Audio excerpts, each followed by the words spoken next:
안녕하세요. 네, 목소리 잘 들리시나요?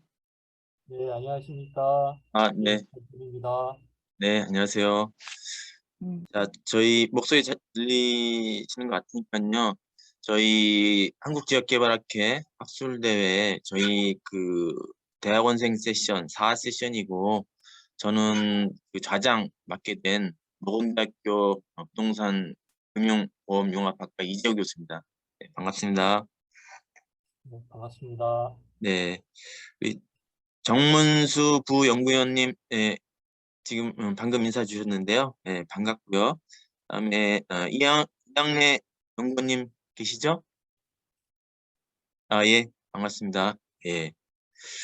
그리고 발표자 세 분 계신데 김준 선생님 들어오셨나요? 아, 네, 예. 안녕하세요. 네, 반갑습니다. 홍진슬 선생님, 네, 들어왔습니다. 아, 네. 박한나 선생님, 아, 예, 네, 계시죠? 예. 들어왔습니다. 네. 그, 뭐, 전체적으로 다 반갑고요. 저희 그 세션 진행이 지금 10시부터 12시까지인데 뭐 프로그램북 보셔서 아시지만 저기 세 분 발제예요. 그래서 뭐 시간적으로는 충분히 뭐 여유가 있을 것 같고요. 그래서 뭐 진행 세 분 발제를 15분에서 한 20분 정도? 뭐 이렇게 딱뭐 정하기보다 15분에서 한 20분 정도면 준비하신 내용 충분히 하실 수 있을 것 같고요. 세 분 발제하고 그다음에 두 분 그 토론자 분께서 세 개 주제에 대해서 자유롭게 또 한 뭐 세 꼭지 정도 되니까 뭐 한 20분 정도 이렇게 그 세 개 주제에 대해서 코멘트 해주시면 될 것 같고요. 진행하면서 시간 여유가 있으면 좀 더 편하게 말씀 좀 나누고 뭐 부족할 것 같으면 그러진 않을 것 같은데 안 그러면 제가 조금 뭐 필요한 중간에 진행 코멘트 정도 드리는 것을 하겠습니다. 그리고 아까 그 단톡방에서 우리 국장님 얘기해 주셨는데 그 뭐 공동 호스트로 운영이 되고 있어가지고 그 발표 자료는 발표자께서 띄워서 발표하시면서 설명하시면 될 것 같고요. 그러면 일단 발표 세 분을 다 듣고 토론을 할까요? 아니면 그 한 주제별로 하는 게 좋을까요? 혹시 우리 토론자 두 분 선생님 좋은 의견 있으신가요? 소리가 안 들리는 마이크 음소거를 해주셔야 될 것 같은데. 방법을 결정해 주시면은 저기 운영하시는 대로 잘 준비하겠습니다. 네. 그러면 아무래도 뭐 저기 한 분 발표하고 두 분 토론 좀 코멘트 듣고 뭐 이렇게 진행하는 게 좋지 않을까 싶네요. 예. 그러면 그 순서는 그 여기 프로그램 나와 있는 것처럼 김준 선생님 먼저 하고 그다음에 두 분 토론자분 토론 듣고 그다음에 홍진 선생님 또 발표하시고 토론 듣고 이렇게 진행하도록 하겠습니다. 그럼 먼저 우리 전북대학교 도시공학과 김준 선생님 지방 중소도시 성장관리계획 도입 방안에 관한 연구 먼저 발표 부탁드리겠습니다. 네,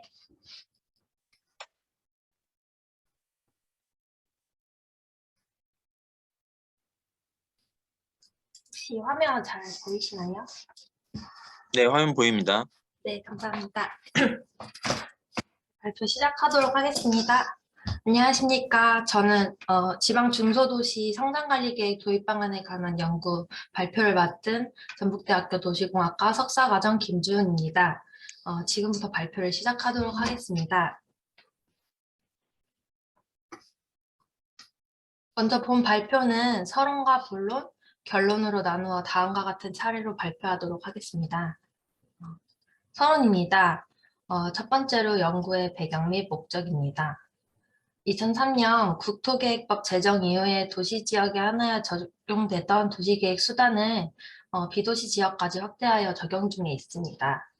하지만 도시군관리계획 등 도시지역 중심으로 구성된 계획체계로 비도시 지역에 대한 관리는 여전히 미흡한 실정입니다.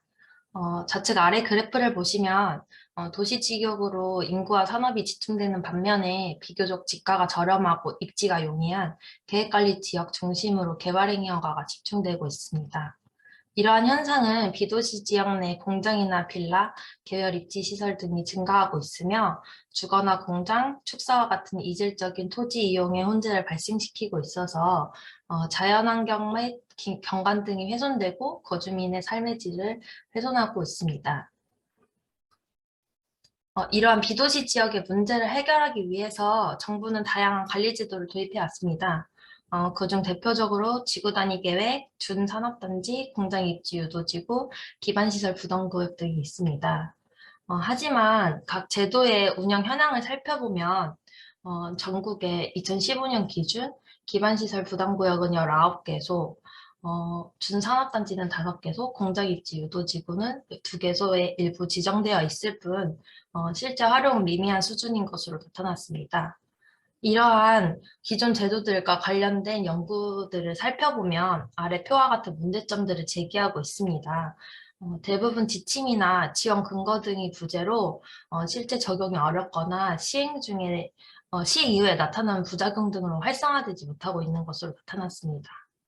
이렇듯 기존 제도의 문제들로 인해서 비도시 지역 관리 제도의 개선 및 신규 제도들이 요구되어 왔고 2003년 연적개발 제한 제도 시행 이후에 나타난 소규모 난개발 문제들로 연적개발 제한 제도가 폐지되면서 이에 대한 대응책으로 2013년 성장관리 계획을 도입하게 되었습니다. 성장관리 계획은 2016년 세종시가 최초로 도입한 이후에 2020년 말 기준 31개의 시군이 수립을 완료하거나 진행 중에 있습니다.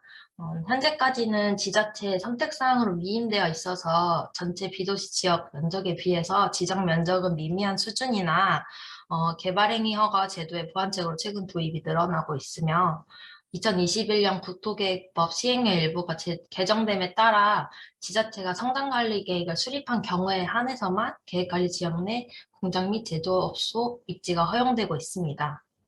이는 향후 다수의 지자체에서 제도 도입을 검토할 것이며 특히 지금까지 수도권과 인접지역을 중심으로 도입되었던 성장관리 계획이 전국적으로 추진됨에 따라 지방 중소도시에서도 성장관리 계획의 도입 방안에 대한 연구가 필요할 것으로 판단이 됩니다.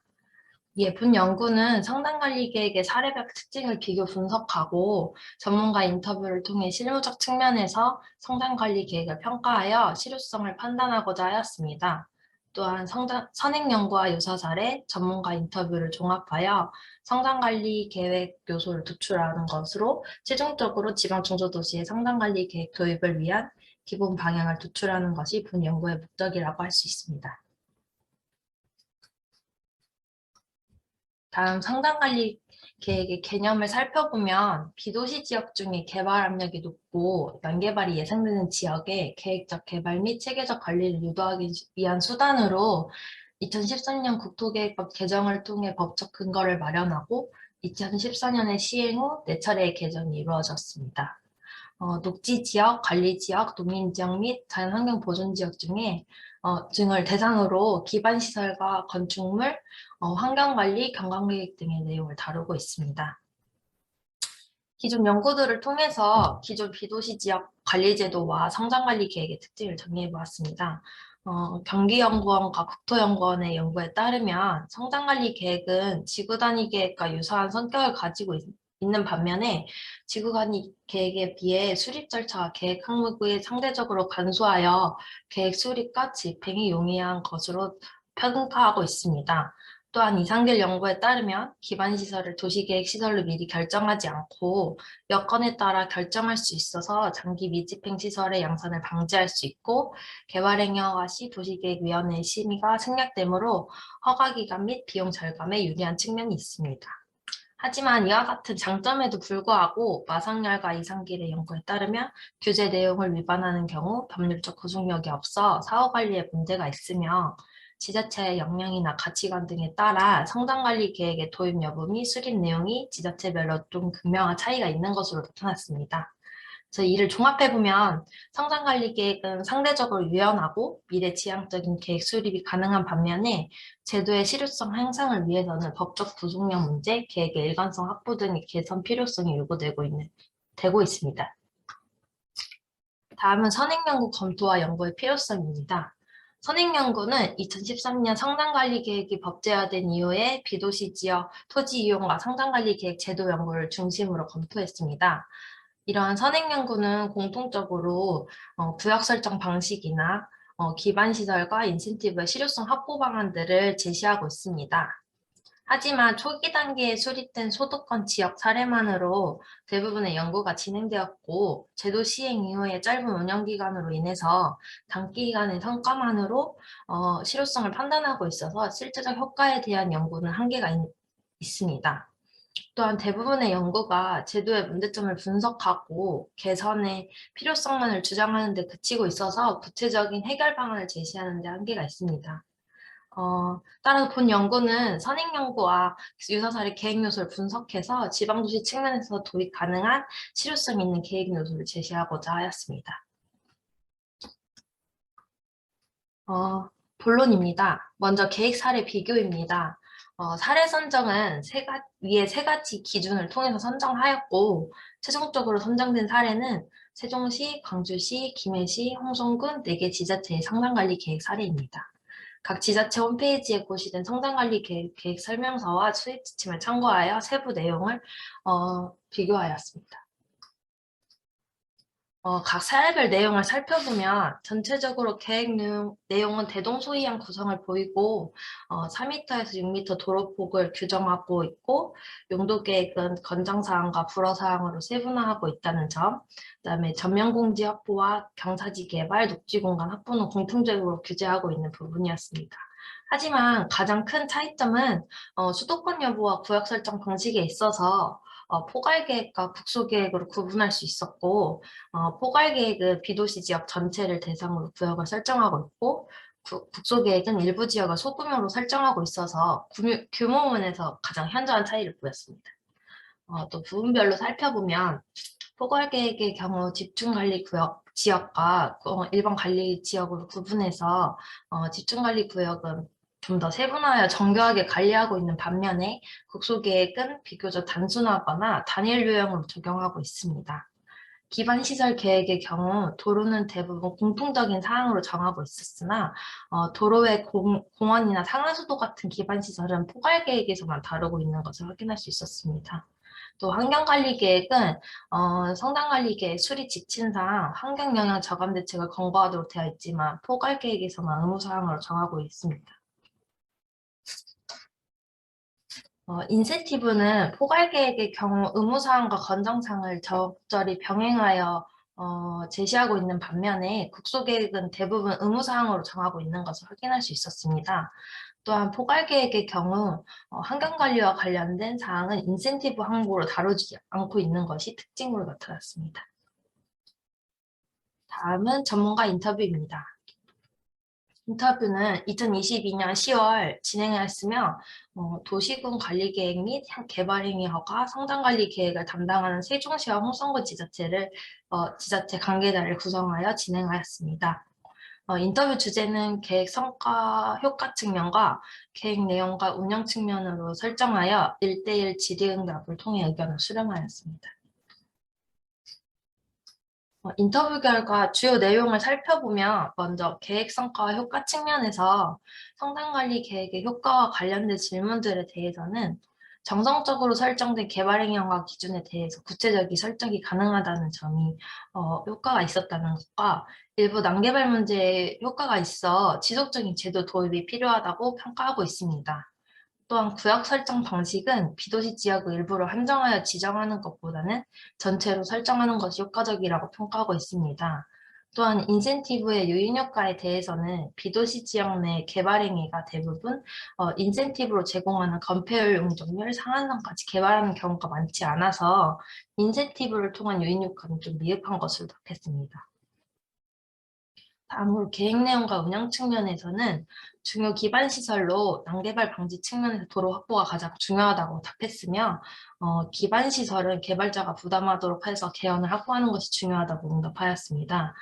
또한 주변에 영향을 줄 수 있는 공장 등의 용도와 경관을 해치는 특정 색채와 예관에 대해서는 규제가 지속적이 필요하다고 답했으며 계획 내용에 대한 전달 체계한 부재한 실정이므로 제도에 대한 관심도가 낮고 계획 내용을 이해하기에 높은 이해도가 요구되고 있어 개선을 통해서 지역 주민이나 개발자가 접근이 용이하도록 할 수 있다는 하도록 해야 한다는 것이 필요하다고 답했습니다. 최종적으로 이상의 결과를 종합해서 계획 요소를 도출하였습니다. 성장관리 방안 수립 방안 연구, 성장관리 방안의 실효성 제고에 관한 연구, 제주특별자치도 성장관리 방향에 관한 연구, 비시가 지역 계획적 관리를 위한 성장관리 방안 개선 방안 연구 총 4개의 선행 연구를 선정하여서 계획 요소를 조사 분석하였고요. 그다음에 국소계획에 해당하는 김해시와 홍성군의 성장관리 계획 요소를 재분류하여서 예비 계획 요소를 도출하였습니다.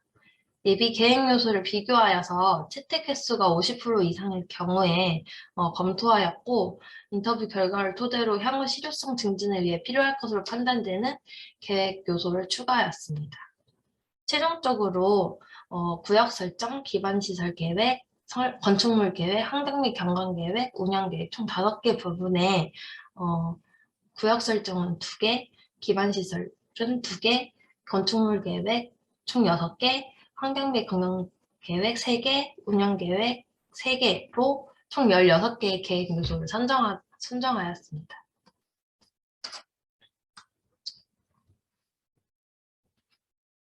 결론입니다.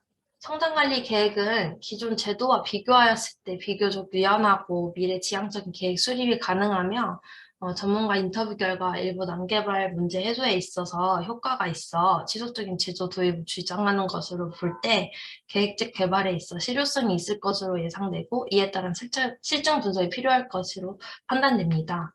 또한 구역 설정 범위와 입지적 특성의 영향을 받아 포괄적 성격과 구소적 성격으로 구분할 수 있었는데 지역 여건에 맞게 탄력적으로 구역을 지정할 수 있어서 규모면에서 가장 큰 차이점을 보였습니다.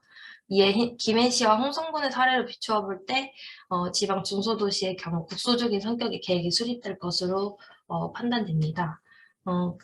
전문가 인터뷰를 통해 성장관리 계획의 운영 결과를 토대로 성장관리 계획 수립 시 고려해야 할 계획 요소와 개선 사항을 도출하였습니다.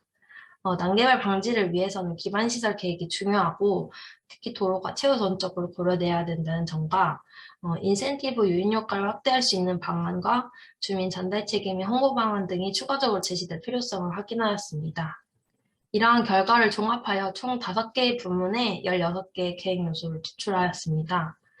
이러한 본 연구는 지방 중소도시 측면에서 성장관리 계획 수립 시 기초자료로 활용할 수 있다는 점에서 의미가 있으나 계획 요소에 대한 중요도와 우선순위 도출이 아직 이루어지지 않아서 실증적 데이터로 활용하기에는 아직 한계가 있습니다.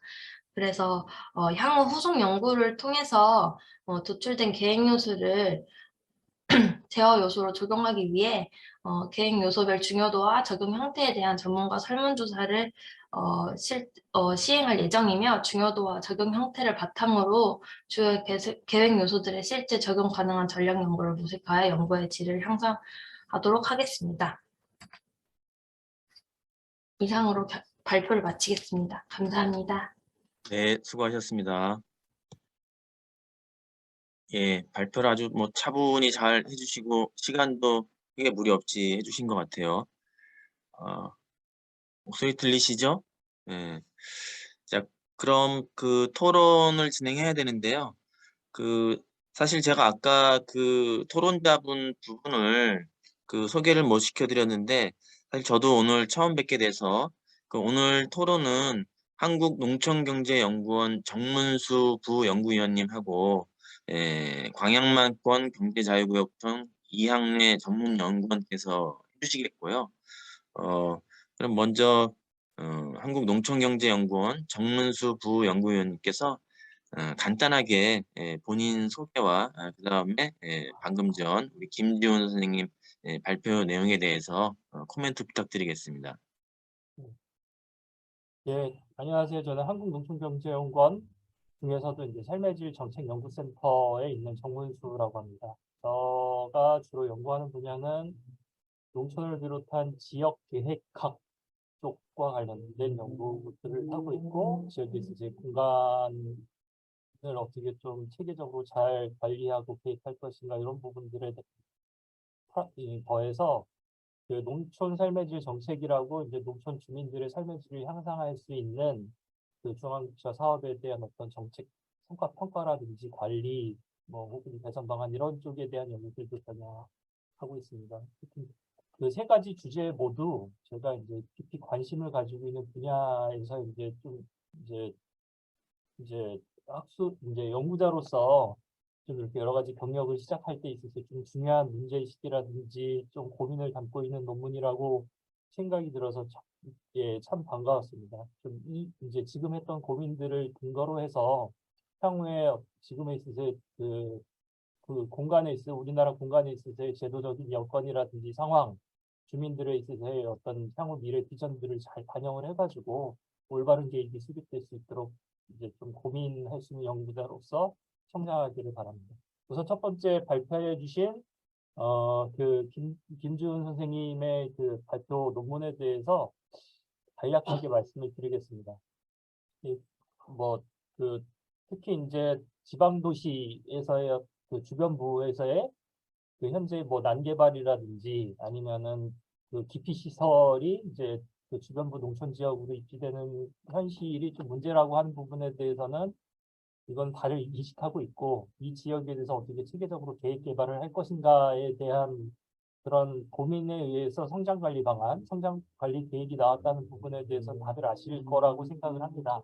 근데 이제 약간 이쪽에 대한 연구자로서 좀 개인적인 고민이라든지 좀 아픔이 있어서 이 부분에 대해서 좀 어떤 수준에까지 좀 말씀을 드려야 될지 좀 고민이 들긴 했는데 우선은 좀 발표하신 연구의 어떤 내적인 논리라든지 문제의식에 대해서 언급하는 수준으로 이제 마치도록 하겠습니다.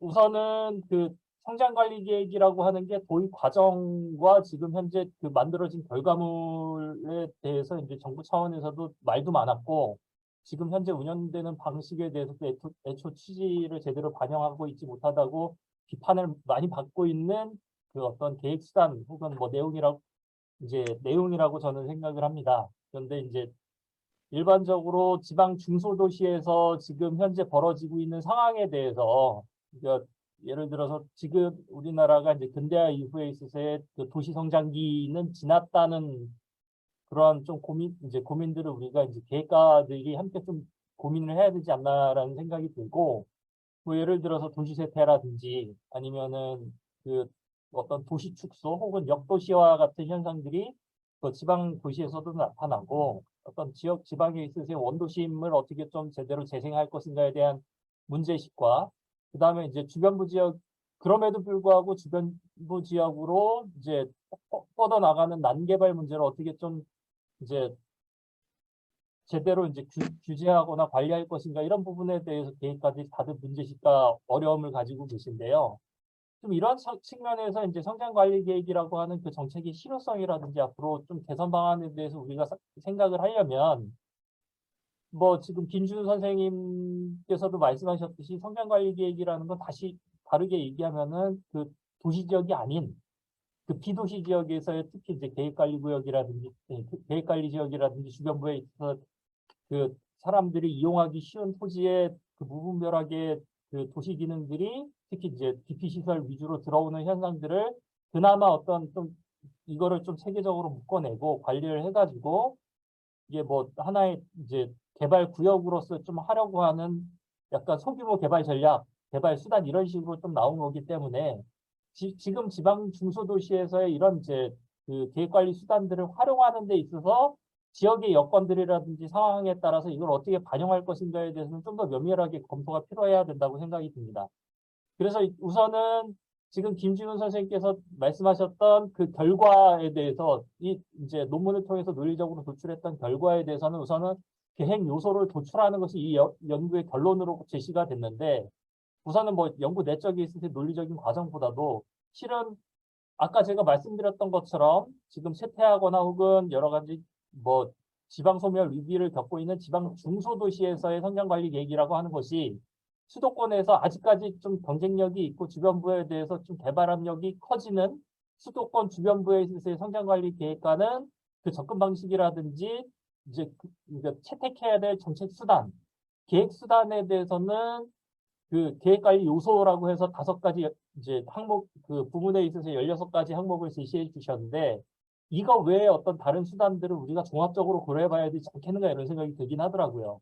그리고 아까 말씀드렸던 지금 현재 이제 계획 요소를 도출하는 과정도 어떤 전문가들에 있어서의 어떤 설문조사 방식으로서 전문가들이 이런 부분에 대한 문제의식들을 가지고 있다라는 측면에 대해서 이게 계획 요소들이 이렇게 도출되어야 된다라고 이제 그런 논리가 이루어지는데 그 실은 여기에서 배제되어 있는 계획 요소들도 실은 그 하나의 소규모 단위에 있어서의 그 공간에 대한 어떤 소규모 개발하는 데 있어서 간과할 수 없는 요소들입니다. 예를 들어서 뭐 하수도에 대한 인프라 시설이라든지 이게 하나에 있어서 소도시로서의 어떤 자족적이고 그다음에 어떤 그러니까 자체적인 기능들을 수행하기 위해서 기본적으로 갖춰야 될 기본 요건들이 있는데 이런 부분들에 대해서 이제 종합적으로 고려하지 않고 단지 전문가들이 이런 선호가 있기 때문에 이런 것들이 주요 요소이다라고 얘기하는 거는 조금 더 우리가 좀 면밀하게 관찰을 해가지고 이거를 좀 보완해야 되지 않나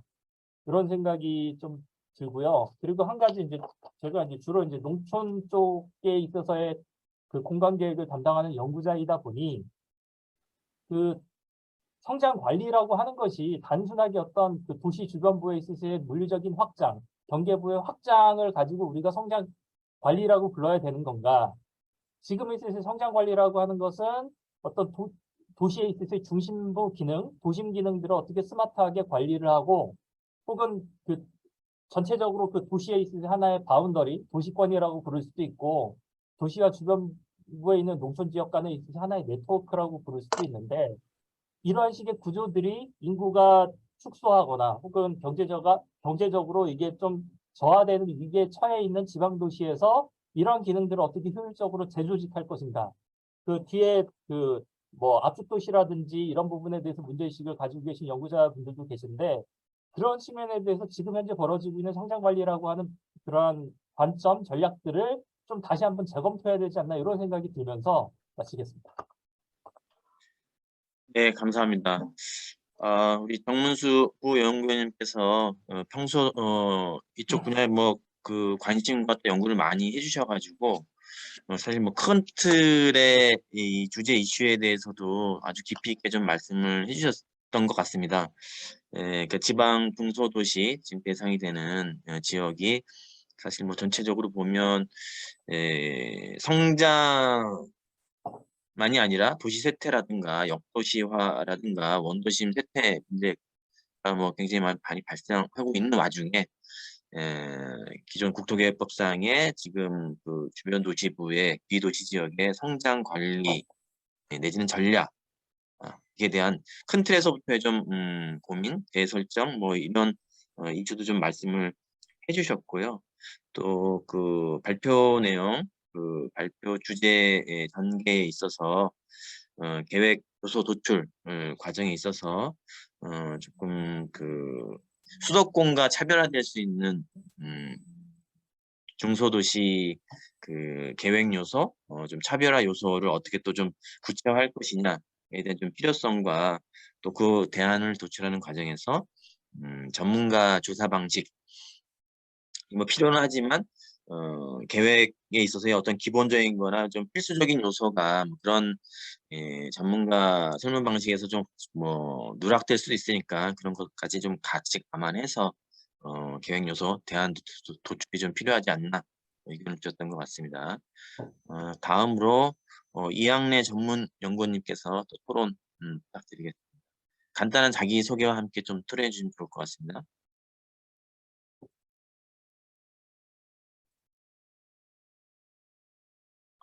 이학래 연구원님, 네, 음소거 해주셔야 될 것 같습니다.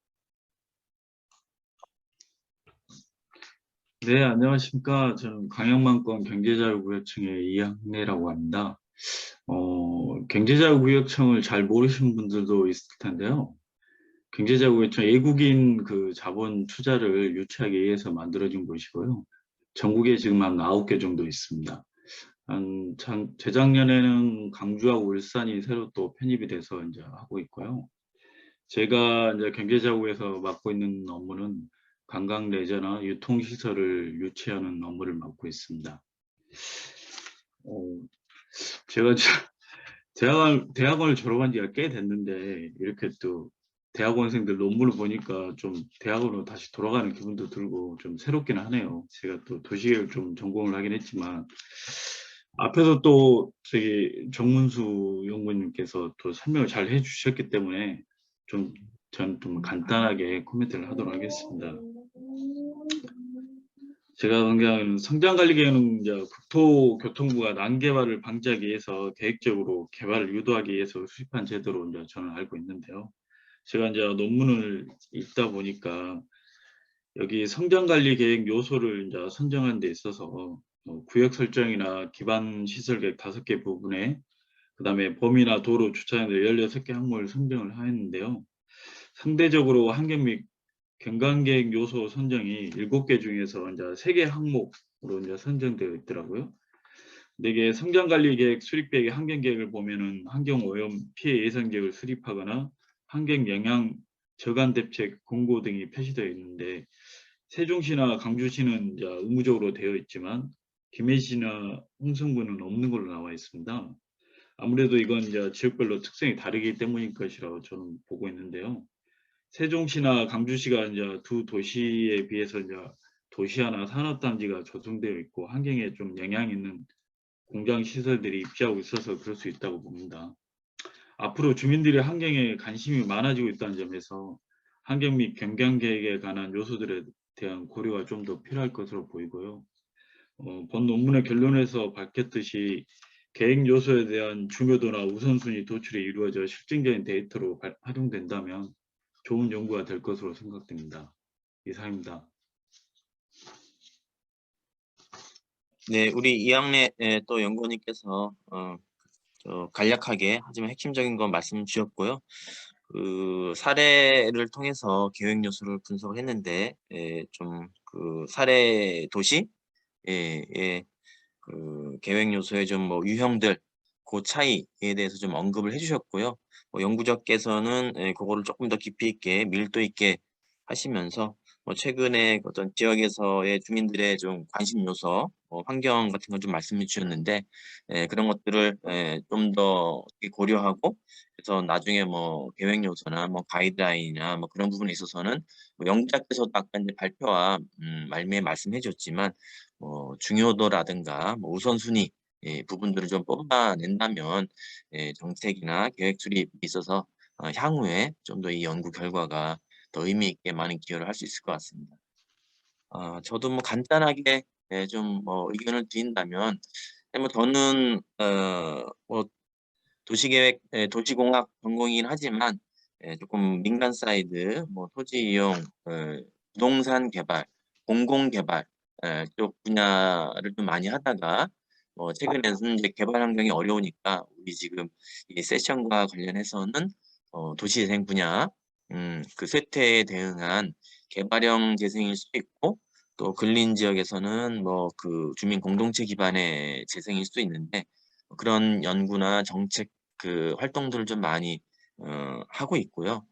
일단 김지훈 선생님 발표와 관련해서는 제가 사실 뭐 그 비도시 지역의 성장 관리 계획 쪽에는 많은 경험이 있는 건 아니에요. 그래서 뭐 세부적인 것보다는 뭐 학위 논문이라든가 나중에 또 이걸 발전시켜서 이제 뭐 학술 논문으로 뭐 투구하고 발표하시라 생각하는데 뭐 그런 부분에서 어떤 뭐 구성과 전개 논리 측면에서 조금 뭐 코멘트를 좀 드린다면요.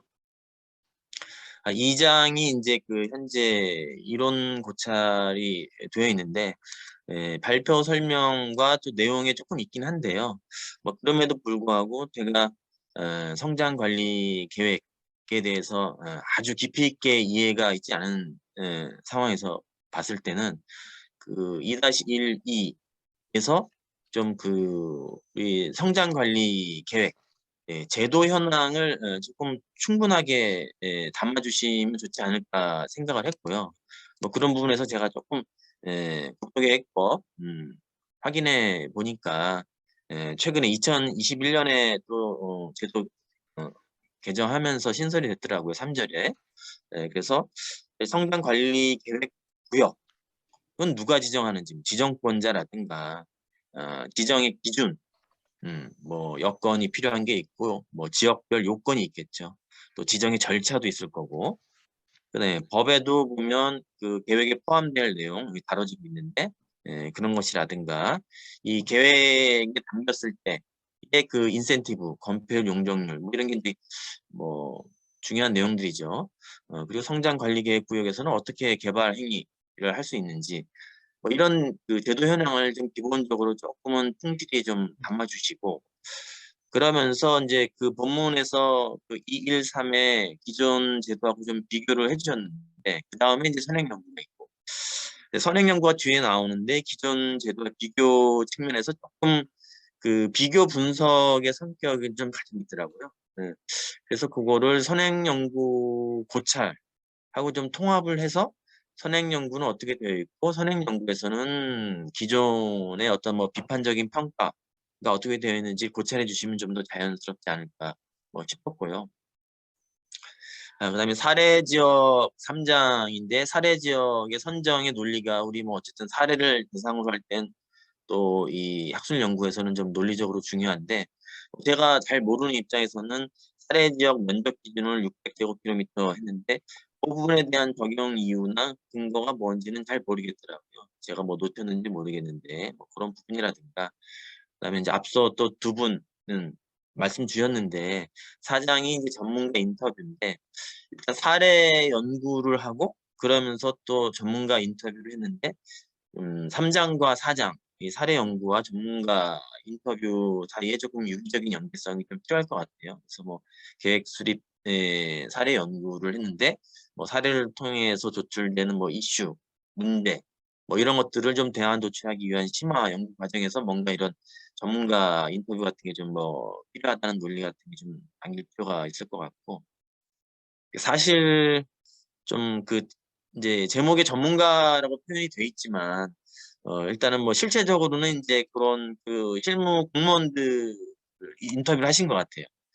뭐 전문가라고 할 수도 있고, 아니면 성장 관리 계획 수립과 운영을 담당하는 뭐 행정의 실무자를 만난 걸 수도 있는데, 보통 이제 뭐 전문가 사례 인터뷰라고 한다면 전문가가 또 이제 어떠한 역할 경험이 있는 전문가를 대상으로 했느냐, 그 전문가의 의견이 얼마나 타당하고 객관적이고 합리적인 거냐, 또 되게 뭐 중요한 건데, 그런 부분에서는 어떤 전문가를 어떠한 선택 기준으로 또 선택을 하셨는지 뭐 그런 부분도 좀 필요할 것 같고요.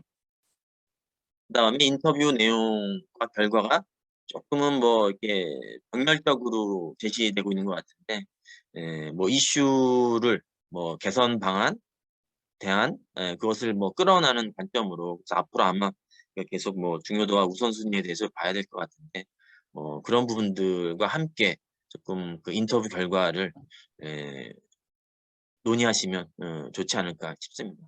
그 정도 저도 간단히 말씀을 잠깐만, 드리겠습니다. 네, 네, 우리 정문수 박사님 네, 추가적으로 좀. 잠깐만 말씀드리겠습니다. 네, 그 논문의 제목하고 목적에 대해서 좀 간단하게 이제 좀 말씀을 드리고 싶은데요.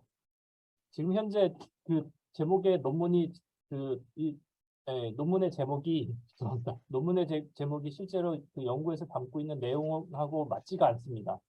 그래서 성장관리 도입 방안이라고 한다면은 그 성장관리 계획에 대한 취지나 목적과 다루는 어떤 종합적인 뭐 정책 수단이라든지 이런 얘기들을 다 다뤄야 된다는 얘기이기 때문에 성장관리 계획 도입을 위한 정책 요소 도출에 대한 연구 뭐 이런 식으로 이 연구의 결과에서 명확하게 지금 하려고 하는 작업에 대해서 이제 뜻이 담기도록 그 제목은 바꾸셔야 될 것 같고요. 그다음에 연구 목적도 그 연구에서 다루는 모든 내용을 이제 나열하는 게 연구의 목적이 아닙니다. 그래서 이 연구에서 구체적으로 무엇을 달성할 것인지에 대해서 구체적인 그 내용을 제시하는 게 목적이기 때문에 그거에 맞게 아마 좀 수정을 하시는 게 좋을 것 같습니다.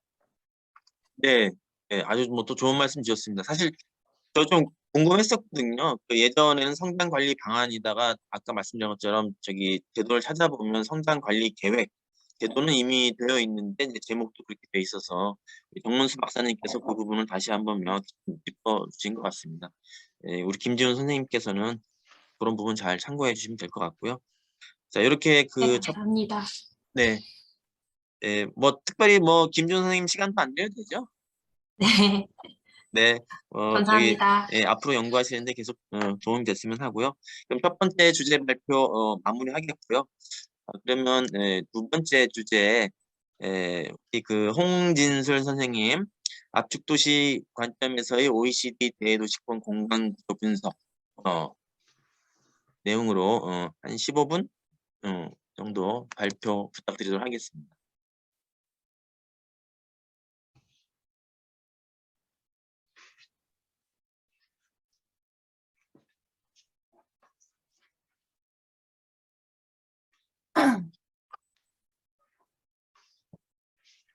혹시 그 화면 PPT 잘 보이시나요?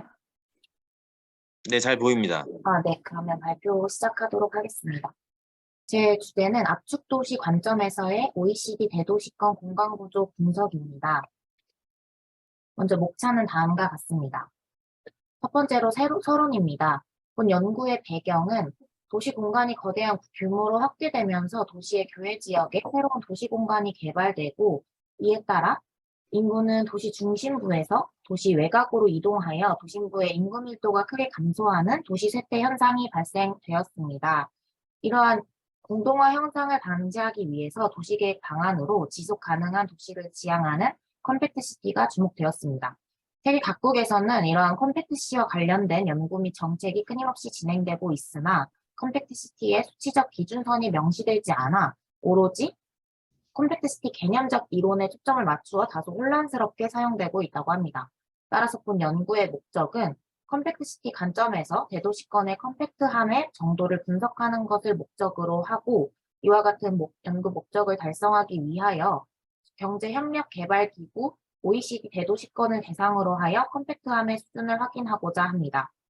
컴팩트함의 수준 결과를 토대로 향후 컴팩트시티의 기준치를 제시하여 추후 컴팩트시티 개발을 추진하는 과정에서 활용 가능한 기준 지표로의 활용을 기대합니다. 본 연구의 범위는 OECD 가입국의 24개 국가 중 105개 FUA로 선정하였습니다. 이에 대한 설명은 이후에 좀 더 자세하게 설명드리도록 하겠습니다.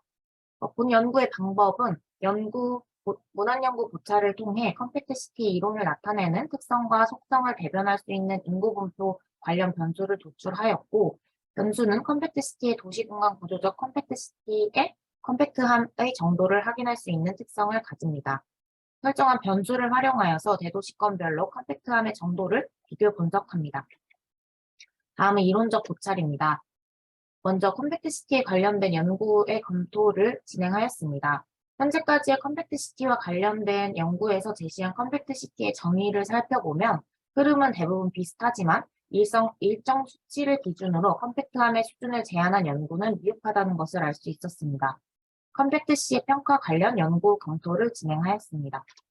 따라서 컴팩트시티 평가 관련 특성 변수를 설정할 때 인구 분포 측면이 가장 기본적인 도시의 크기 및 인구수를 통하여 현재 도시의 규모와 도시 내 거주 인구 분포를 통해 도시의 개발 정도를 나타내는 요소임을 확인하였고 컴팩트시티의 컴팩트함을 나타내는 지표 중 가장 대표적인 인구가 도시 내 어떻게 분포되어 있는지 확인하고자 합니다.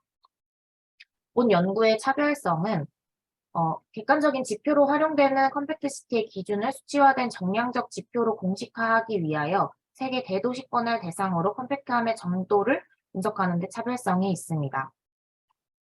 다음은 분석의 틀입니다. 연구 문제는 컴팩트시티 관점에서 세계 대도시권의 인구 분포는 어떠한지로 설정을 하였습니다. 이를 위해 EU에서 제공하는 구 아크색 격자 단위의 인구 추정값을 활용하였고 고밀 개발을 확인할 수 있는 요소인 거주 인구수를 토대로 세계 대도시권 내 인구 분포를 분석하였습니다. 격자 단위의 인구 추정값을 활용하여서 대도시권 내에 거주하고 있는 인구수와 인구 밀도 등을 구축하여 대도시권 내 인구 분포를 확인하였습니다. 앞서 말씀드렸던 연구의 대상지인 FUA의 개념에 대해서 설명드리도록 하겠습니다. FUA는 도시의 국제적 비교를 위해서 OECD 자체적으로 EU와 함께 도시의 개념에 부합하는 새로운 도시의 개념의 도시 경제 번역을 정의합니다. 이 기능적 도시 지역이라고 하는 FUA는 고밀의 인구가 거주하는 얼반 코어, 도시 중심과 이 도시 중심을 지원하는 고용자들이 거주하는 그 외곽의 커뮤팅 존, 통근 구역으로 이루어진 공간적 범위입니다. 따라서 도시 중심 지역과 통근 구역의 경계는 기존의 행정구역에 국한된 것이 아닌 도시 중심 지역의 통근 통행량과 인접한 지역 사이의 연계성을 기준으로 범위를 정합니다. OECD에서는 이 기능적 도시 지역, FUA의 설정 방법을 이후 3단계의 절차를 통해서 설정하였습니다. 먼저 첫 번째 단계는 얼반 코어인 도시 중심을 도출하는 과정입니다. 도시 중심은 격자 단위별로 인구 밀도를 산출하여서 하나의 격자 내에 인구 밀도가 1,500명 이상인 고밀 격자를 중심으로 한 격자의 내면에 접한 인접 격자를 모두 포함한 격자 전체 클러스터를 의미합니다. 예를 들어서 이 가운데 보이시는 이 회색깔, 이 격자의 인구 밀도가 해당된다면 2번, 4번, 5번, 7번 격자를 포함한 클러스터가 하나로 구성됩니다. 이렇게 연속된 클러스터의 얼반 코어를 만들기 위해 중간에 빈 격자가 있는 경우에는 빈 격자의 8개의 주변 격자 중 5개의 고밀 격자 클러스터에 해당될 때는 빈 격자를 고밀 격자 클러스터에 포함시킵니다. 클러스터 내에 기존의 행정 단위의 인구가 50% 이상이 포함될 경우에는 해당 행정 단위 구역을 그 도시 중심 클러스터에 포함시킵니다. 다음은 두 번째 단계인 도시 중심지를 통합하는 과정입니다. OECD 방법론에 따르면 다핵 구조 형태의 도시의 도심부를 분석하기 위해서 2개 이상의 도시 중심이 동일한 기능에 속하는지 확인하기 위하여 같은 기능에 속하는 도시 중심을 하나로 통합하기 위해 이 두 번째 단계를 설정하였다고 합니다. 예를 들어 A 도시 중심의 인구 15% 이상이 B 도시 중심으로 통근하는 경우에 두 도시 중심 간의 경제적 기능이 관련이 있다고 판단하여서 두 도시 중심은 하나로 통합됩니다. 세 번째 마지막 단계인 통근구역을 도출하는 과정입니다. 그 커뮤팅 존이라 하는 통근구역은 기존의 행정 단위의 거주 인구 15% 이상이 같은 도시 중심의 노동력을 제공한다면 그 행정 단위는 통근구역에 포함됩니다. 따라서 FUA의 고밀 도시 중심과 인접한 통근 지역이 더해져 기존의 행정적 도시 중심 경계와 다르게 정의되는 것을 알 수 있습니다. 그 예로 앞에 제가 시각화하여서 넣어놓은 그 지도를 확인해 주시면 감사하겠습니다. 따라서 최종적으로 분석 대상지의 설정은 이 기능적 도시 지역의 경계인 도시 지역 중에서 OECD 통계 수치를 통해 인구수가 150만 명 이상의 인구를 가진 FUA인 도시권역을 추출하였습니다. 따라서 최종적으로 선정된 분석 대상지는 총 24개의 국가의 105개의 FUA로 아시아는 10개의 도시, 유럽 37개의 도시, 북아메리카 40개의 도시, 라틴 아메리카 14개의 도시, 오세아니아의 4개의 도시로 구성되었습니다. 분석 대상지는 다음과 같은 도시를 가지고 있습니다. 분석 변수 설정 및 구축 방법은 먼저 원시 자료의 구성은 다음과 같이 FUA의 면적과 격자별 인구, 그리고 호텔 포인트 자료를 활용하였고 이를 토대로 도시 중심점과 인구수, FUA 면적, 얼반 코어의 면적, FUA 인구 밀도, 얼반 코어의 인구 밀도, 그리고 도시 중심점으로부터 인구 누적별 거리 등을 구성하였습니다. 분석 변수를 시각화한 그래프는 다음과 같습니다. 분석 변수의 구축 방법은 다음과 같은 방법으로 구축을 활용하였습니다.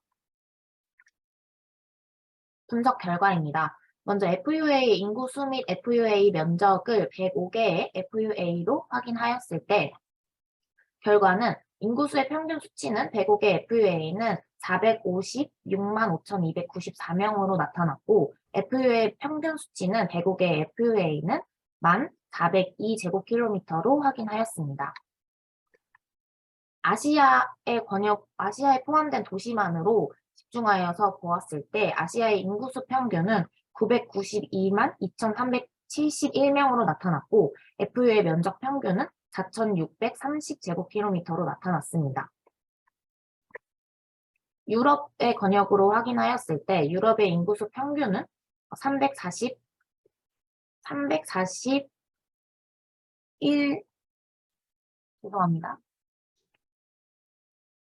341만 2,184명으로 나타났고 FUA 면적 평균은 5,031제곱킬로미터로 확인하였습니다.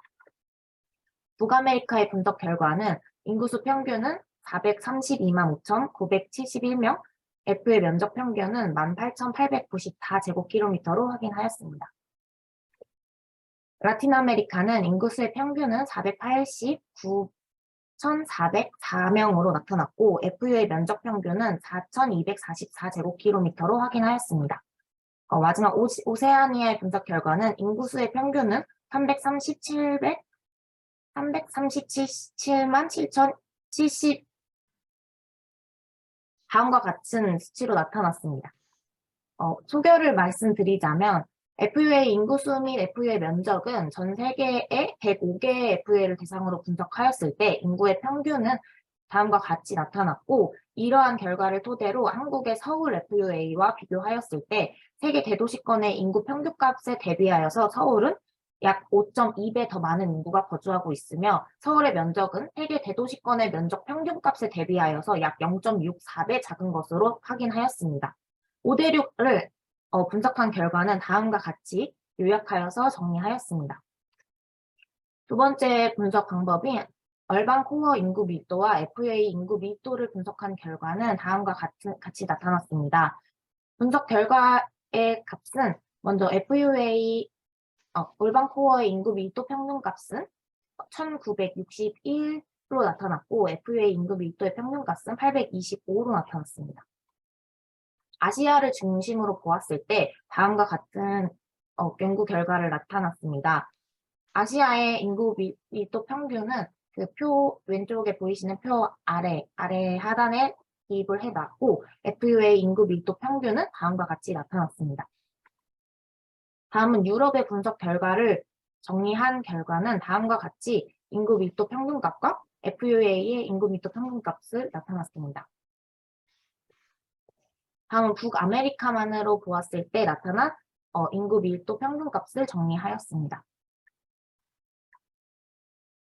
다음으로 라틴 아메리카의 분석 결과로는 다음과 같은 얼반 코어의 인구 밀도 평균과 FUA 인구 밀도 평균을 확인하였습니다. 마지막 오세아니아의 분석 결과 수치 자료는 다음과 같은 얼반 코어 인구 밀도 평균값과 FUA 인구 밀도 평균값을 도출하였습니다. 이러한 소개를 말씀드리자면 전 세계인 105개 FUA를 대상으로 분석한 대도시권의 얼반 코어 인구 밀도 평균은 1961로 나타났고 FUA 인구 밀도 평균은 825로 나타났습니다. 이를 해석하기 쉽게 한국의 서울 FUA와 비교하였을 때 세계 대도시권의 인구 평균값에 대비하여서 서울의 FUA 인구 밀도는 세계 대도시권의 FUA 인구 밀도 평균에 대비하여 약 4.3배 높게 나타난 것을 확인하였습니다. 5개의 대륙으로 나눈 분석 결과는 다음과 같이 요약하여 기입하였습니다. 다음은 도시 중심점으로부터 거리별 인구 누적이 어떻게 분포되어 있는지를 1km 거리 구간별로 확인하였습니다. 다음은 도시 중심점으로부터 인구 누적 비율별 거리가 어떻게 나타나는지를 확인한 결과입니다. 먼저 105개 FUA를 보았을 때 도시 중심점으로부터 인구 누적이 25%가 충당되는 거리의 평균은 9.42km로 나타났고 50%의 인구 누적 비율이 포함되는 거리는 15.772km로 확인하였습니다. 또한 75%가 충당되는 거리의 평균은 24.98km로 확인하였습니다. 아시아만으로 보았을 때는 다음과 같이 25% 인구 누적 거리의 평균과 50% 인구 누적 거리의 평균, 75% 인구 누적 거리 평균을 확인하였습니다. 다음은 유럽에 대한 인구 누적 거리별 평균값입니다. 다음은 북아메리카의 분석 결과 평균값입니다. 다음은 라틴 아메리카의 분석 결과 수치 자료입니다.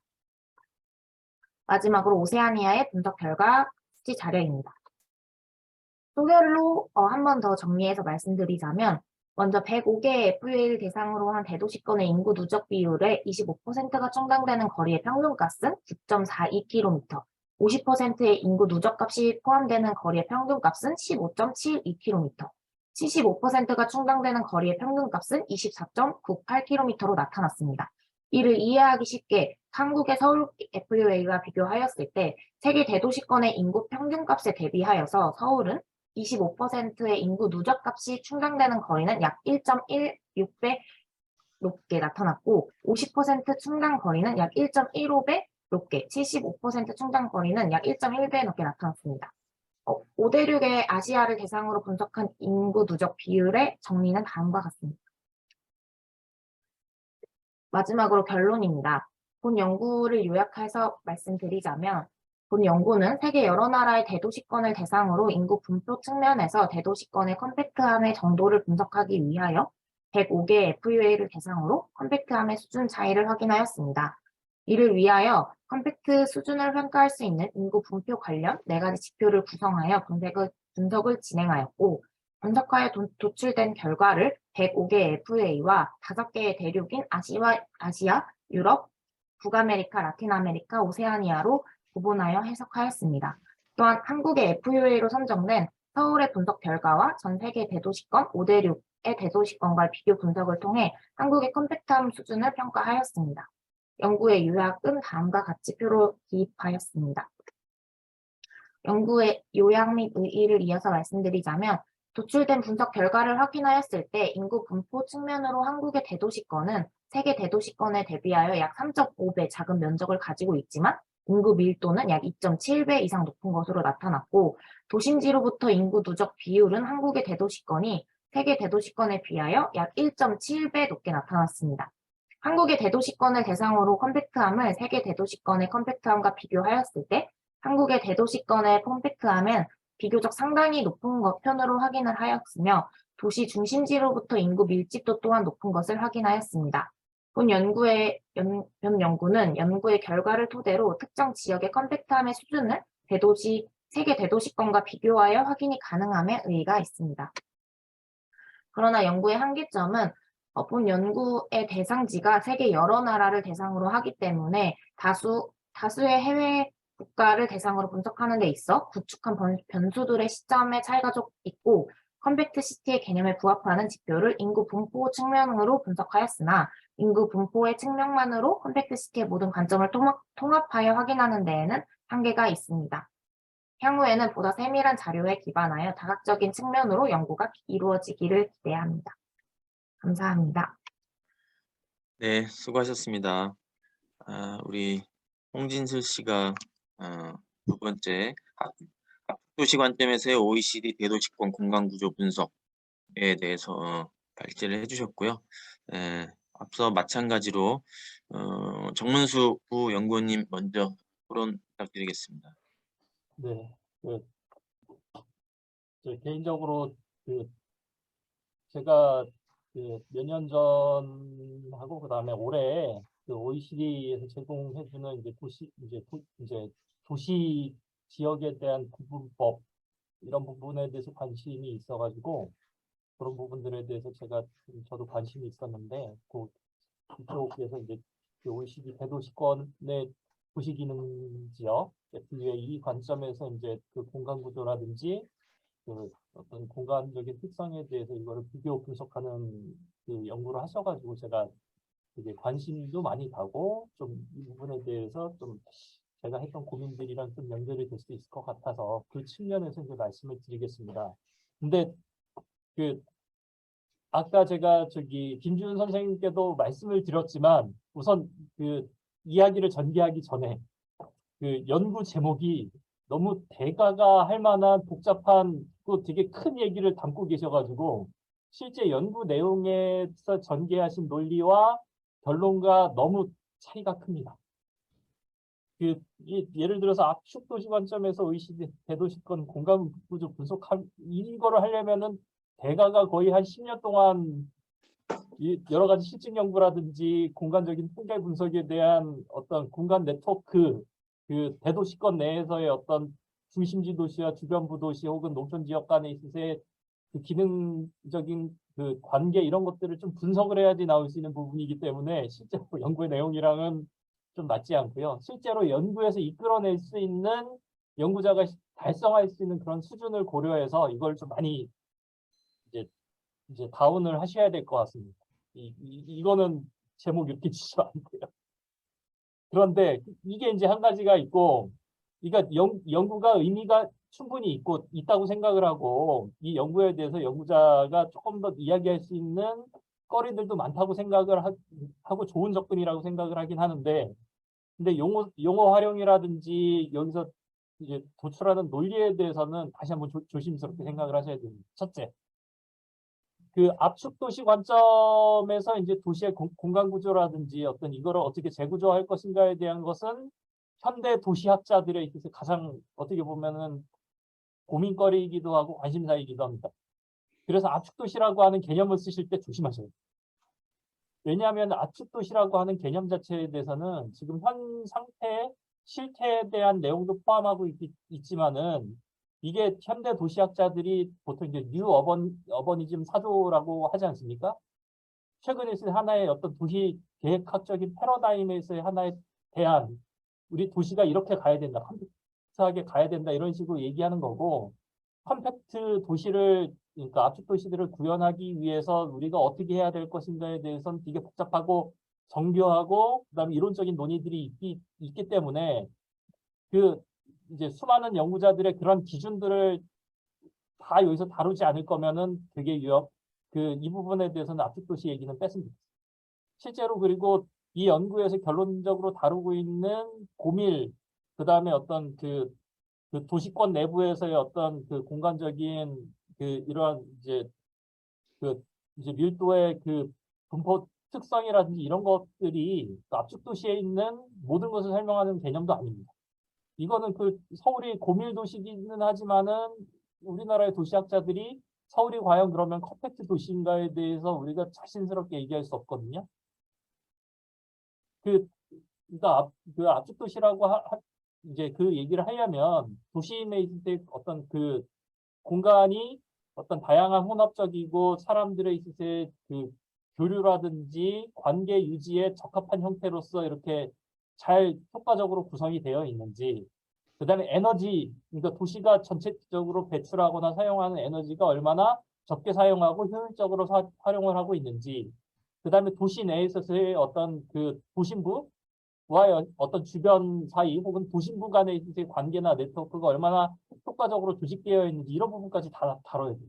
그렇지만 물론 이제 연구자가 그런 부분에 대한 관심을 통해 가지고 다 다루는 거는 좋은 연구자의 자세이고 앞으로 연구 캐리어를 그런 식으로 가는 거는 적극적으로 좀 이제 모티베이션 하는 거긴 하지만 이 연구에서 이런 부분들이 다뤄지지 않기 때문에 그렇다는 것이고요. 두 번째로 공간 구조라고 하는 것들이 아까 제가 말씀드렸던 것처럼 어떤 그러니까 어떤 계층 간에 있으세요 어떤 네트워크 구조가 어떻게 형성이 되어 있는지, 주변부와 도시 간에 있으세요 어떤 관계라든지 구조들이 어떻게 만들어져야 되는지에 대해서 하는 그런 개념이기 때문에 공간 구조라는 말 쓰실 때도 이렇게 쓰시면 안 돼요. 이 공간 구조라는 말도 이제 밀도, 이제 지금 현재 이 연구에서는 인구 밀도의 차이에 따른 어떤 대도시가 이제 OECD 대도시권 간의 특성 비교 이런 쪽에 대한 얘기들 이런 식으로 좀 이제 내용을 좀 다운 시켜야지만 애초에 연구자가 의도했던 연구의 의도라든지 아니면 목적을 달성하는 데 유리할 것이라고 생각이 들고요. 그 다음에 두 번째로 이 연구에서 사용하는 도시기능 구역을 도출하는 어떤 그런 사용했던 연구 방법에 대한 문제제기인데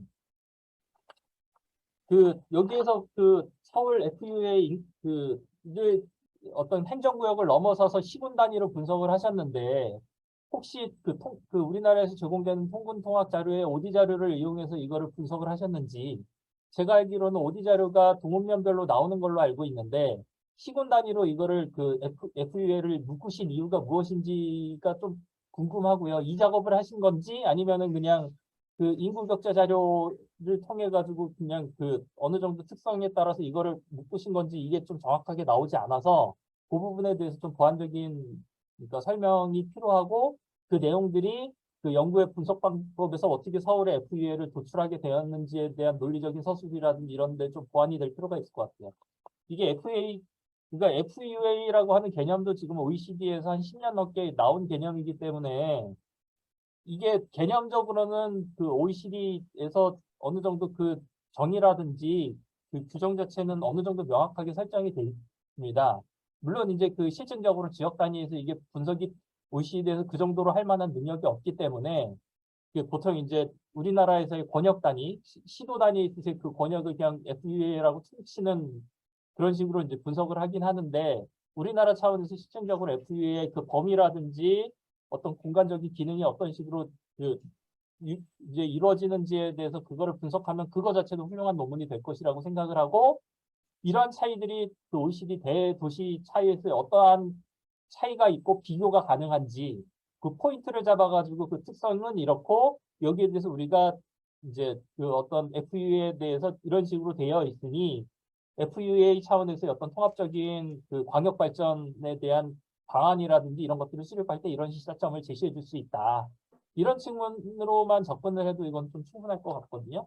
그래서 실제로 연구자의 그 정확한 문제의식에 대한 구체화, 이를 통해서 실제로 달성할 수 있는 연구 목적이라든지 결론에 근거해서 내용이나 논리적인 구조들을 좀 다시 한번 구성을 했으면 좋겠고, 이에 근거해서 연구의 목적이라든지 제목도 좀 지심 있는 게 어떨까, 이런 생각이 듭니다. 감사합니다.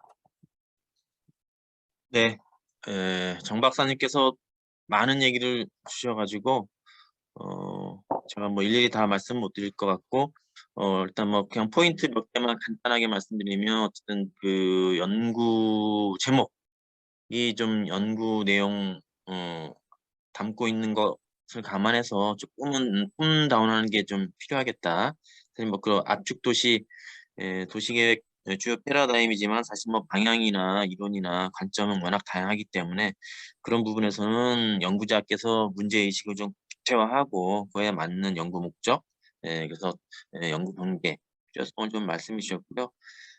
FUA에 대해서도 뭐 OECD에서 쓰지만 사실 뭐 우리 현실을 감안했을 때 그게 또 어떠한 의미나 현실적으로 공간 구조를 봤는데 적합한지 오히려 그것을 우리 현실에 맞게 좀 분석하는 것도 의미 있다는 관련된 사실 또 다른 또 연구 아이템도 좀 제시를 해주신 것 같고요. 예, 혹시 잠깐 죄송합니다. 제가 지금 채팅으로 최근에 OECD에서 2021년에 우리나라 FEA를 분석해가지고 발표한 논문, 그러니까 그 국토부에서 요청을 해가지고 이제 발간한 자료가 있어요. 제가 이건 이제 공유를 해드렸거든요. 채팅창에. 요거 보시고 나서 최근에 동향들을 한번 검토해 보시면 됩니다. 예, 죄송합니다. 네. 정 박사님께서 또 그 연구 앞으로 더 발전적으로 좋은 연구 많이 하시라고 자료도 좀 공유해 주셨고 혹시 정 박사님 아까 그 코멘트하는 중에 약간 그 연구 분석 방법 자료 처리에 대해서 명확하지 않아서 좀 의문이 있었는데 혹시 뭐 홍진 선생님 답변이 필요한가요?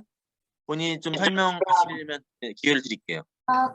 아까 말씀해 주셨던 FUA 그 행정 권역에 대해서 말씀해 주셨었는데, 제가 아까 설명드렸던 3단계로 구성하여서 이렇게 도출하였다라고 말씀드린 거는 제가 그 과정을 통해서 FUA 그 경계를 뽑아낸 게 아니고 OECD에서 이렇게 설정을 해서 본인들이 경계권을 설정해서 그 경계 파일을 OECD 사이트 내에 올려줘서 자료를 제공받은 자료입니다. 그래서 이제 제가 설명드렸던 거는 제가 이런 방법을 통해서 FA 권역을 다 도출하였습니다라는 의미로 설명드렸던 게 아니라 OECD에서 이 자료를 제가 구독하였는데 이 자료는 OECD 자체에서 이런 식으로 도출을 한 경계입니다라고 설명을 드렸던 거였습니다. 감사합니다.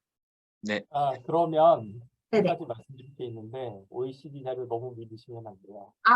그래서 네. OECD의 자료 제출할 때 제가 그러니까 OECD랑 이제 그 정부랑 그 중간에 이제 그런 역할들을 하고 있기 때문에 말씀을 드리는데요. 그러니까 OECD에서 이런 기준으로 했다고 해서 이 FEA가 이런 식으로 됐다 이런 식으로 얘기하시면 요거는 또 우리나라 관점에서 보면은 더 OECD 관점을 반영을 해서 분석하거나 뭔가 이제 할 수 있는 여지들이 있는데 이게 이제 약간 좀 애매해지는 거죠. 물론 이렇게 사용했다고 해서 문제가 되진 않지만, 그러니까 우리나라에서 지금 현재 통학에 대한 통학권, OD 자료라든지 이런 부분들이 있기 때문에 만약에 이런 부분에 대해서 선생님께서 분석을 하실 수 있으면 OECD의 기준을 가지고 우리나라의 FEA를 좀 더 정밀하게 분석을 할 수 있습니다. 예. 감사합니다. 네. 뭐 우리나라에서도 지역 여건 특성이 워낙 다양하니까 뭐 법제나 뭔가 하나의 기준이 지역에서는 다 현실 반영이 어려운데 OECD 기준도 이제 그런 부분인 것 같고요. 이 정도로 마무리하고 이양래 연구님 또 토론 부탁드리겠습니다. 저는 앞에서 너무 자세하게 다 설명을 해주셔가지고 간단히 얘기하겠습니다. 아까 뭐 얘기하셨듯이 도시의 공간구조 특성을 보여주는 건 여러 가지 지표가 많이 있을 겁니다. 이제 이게 인구 분포만 가지고 설명하기 너무 어려운 부분이 있는데요. 다만 이제 아까 앞에서 다 얘기하셨듯이 제목 부분을 좀 세부적으로 좀 줄일 필요는 있을 것 같고요. 아무래도 이제 인구 밀집도는 제가 분석을 통해서 정확히 잘 보여주고 있는 걸로 보고요. 이제 아무래도 압축도시 공간 특성이 설명하는데 이제 본 논문에서 얘기했듯이 한계가 있다고 얘기한 것처럼 교통이나 주거 일자리 여러 다양한 지표를 통해서 좀 더 다각적 연구가 이루어지면 좋을 것 같습니다. 이상입니다. 네. 예, 우리 이양래 박사님 코멘트에 대해서는 제가 뭐 추가적으로 뭐 부연 설명은 안 드려도 될 것 같고요. 종합하면 저도 뭐 시간이 많지는 않아서 간단히 또 의견 드리면 두 분 그 말씀 취지 연결해서 사실 뭐 그 압축 도시에 대해서는 워낙 뭐 바라보는 관점이 많고 또 공간 구조를 얘기하면 지금 뭐 연구자께서도 인식하신 것처럼 뭐 인구만이 아니라 어쨌든 뭐 개발의 밀도 또 교통과 연계한 그죠? 압축과 연계가 늘 뭐 같이 얘기되고 있는데 그리고 또 좀 다루신 대도시권이라고 한다면 우리나라에서도 압축 도시는 그 서울 수도권 또 광역 대도시 내지는 지방 도시의 뭐 축소 관점의 압축도 뭐 여러 다양한 차원에서 얘기가 되는데 연구자께서 다루신 이제 150만 이상 대도시권에서의 압축 이게 조금 더 함축해서 연구 목적을 좀 명료하게 해서 분석을 전개하시면 독자들이나 연구 결과 활용에 훨씬 더 유용하지 않을까 하는 생각이 들었습니다. 예, 이렇게 해서 두 번째 홍진수 선생님 발제 마무리하도록 하겠고요. 마지막으로 세 번째 우리 박한나 선생님 혁신도시 특성이 수도권 인구 분산에 미치는 영향 발표 듣고 또 두 분 토론 이어가도록 하겠습니다.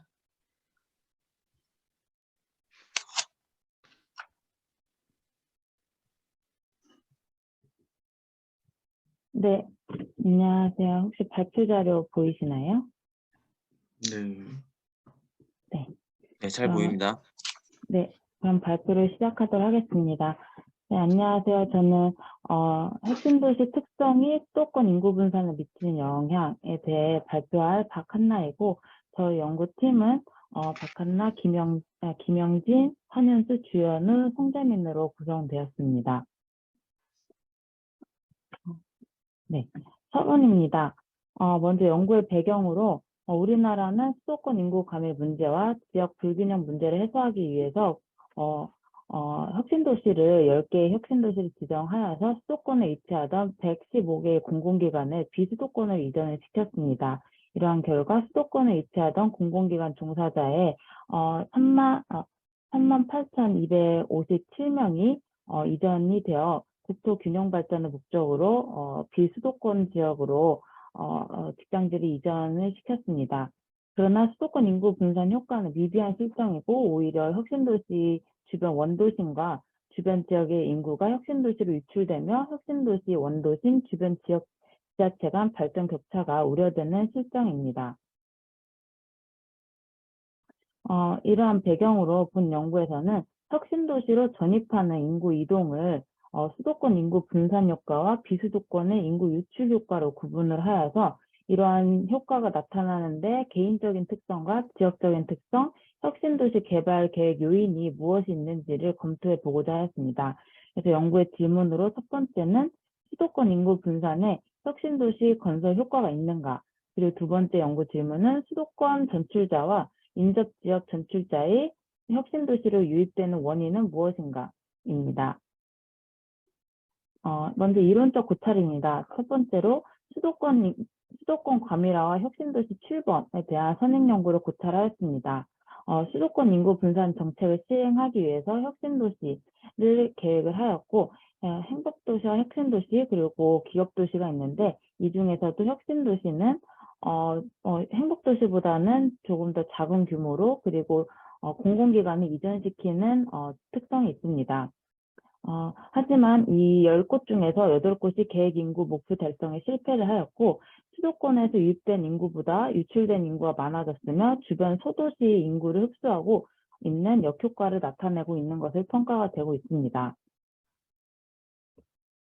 인구 이동과 관련하여서 영향 요인으로는 다양하게 검토가 되고 있는데 이 중에서도 개인적인 차원과 지역적인 차원으로 구분을 하여서 살펴보고 있었습니다.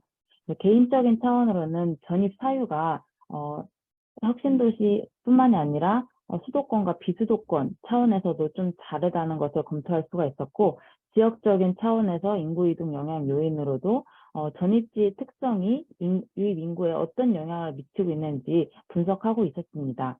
이러한 지역적인 차원에서는 삶의 질을 반영하는 문제, 그리고 교육의 자녀 문제, 그리고 지역 내 종사자 수, 주거 환경, 인구 수 등이 고려가 되고 있었습니다. 선행연구 검토를 통해서 이러한 인구 이동 영향 요인은 개인적인 차원과 지역적인 차원에서 검토될 필요가 있음을 판단하였습니다. 세 번째로 혁신도시 특성에 대해서 검토를 하는데 수도권과의 교통 접근성이 매우 좀 중요하게 다루어지고 있었습니다. 유동군 외의 연구에서는 교통 접근성이 인구 유출을 막는다라는 연구도 있었고요. 그리고 KTX역의 효과에 대해서도 검토가 되고 있었습니다. 혁신도시별 도시 계획 요인은 준공 연도가 상이하고 이전 기관수, 계획 인구, 수도권과의 거리, 면적 등이 지역별로 다르다라는 것을 알 수 있었고요. 혁신도시와 인접도시와 관련된 선행 연구에서도 이 혁신도시와 관련된 인접지역을 어떻게 설정할 것인지가 상이함을 다루어지고 있었습니다. 그래서 인접지역의 인구 변화 양상이 달라지고 있었고 혁신도시와 인접지역 간의 인구 유출에 관한 연구에서도 유형별로 혁신도시에 따라 인구 유출의 차이가 있으며 대부분의 연구에서는 제주시는 제외하고 9개 혁신도시를 연구 대상으로 하고 있었습니다. 따라서 저희 연구에서도 혁신도시가 포함된 지역 시군구를 대상으로 하고 그리고 이 시군구와 인접한 지역을 혁신도시 인접지역으로 설정을 하였으며 그리고 수도권 지역과 그 외 기타 지역으로 연구의 범위를 설정을 해보았고 연구의 공간적 단위는 시군구로 하였습니다. 본 연구의 차별점은 기존 연구들에서는 인구 이동에 영향을 미치는 요인을 밝히기 위해 교통 접근성, 삶의 질, 가족성, 가구 특성 등의 요인을 중심으로 하고 혁신도시의 특성이 수도권 인구 분산 및 주변 지역 인구 유출에 미치는 영향에 대한 연구는 미비하였습니다. 따라서 본 연구는 혁신도시로 유입하는 인구 이동을 대상으로 수도권에서 전출하였는지 아니면 인접도시 및 비수도권에서 전출하였는지를 결정하는 요인을 개인적인 차원과 지역적인 차원에서 분석하고자 합니다. 연구의 자료 및 변수는 다음과 같습니다. 먼저 첫 번째 단계의 분석에서는 패널 데이터 분석을 활용을 하는데 분석 단위는 시군구이고 시간적 단위는 혁신도시 3단계 준공연도를 기준으로 전후 5년씩 총 10년을 대상으로 하였습니다. 그리고 종속 변수는 모형 1에서는 수도권에서 혁신도시로 전입하는 인구의 비율, 모형 2에서는 인접도시에서 혁신도시로 전입하는 인구의 비율, 세 번째는 기타 지역에서 혁신도시로 전입하는 인구 비율을 고려를 하였고, 설명 변수는 이수준, 지역 특성을 반영하는 인구 요인과 산업 경제 요인, 삶의 질, 교통 접근성, 혁신도시 특성 요인을 고려를 하였습니다.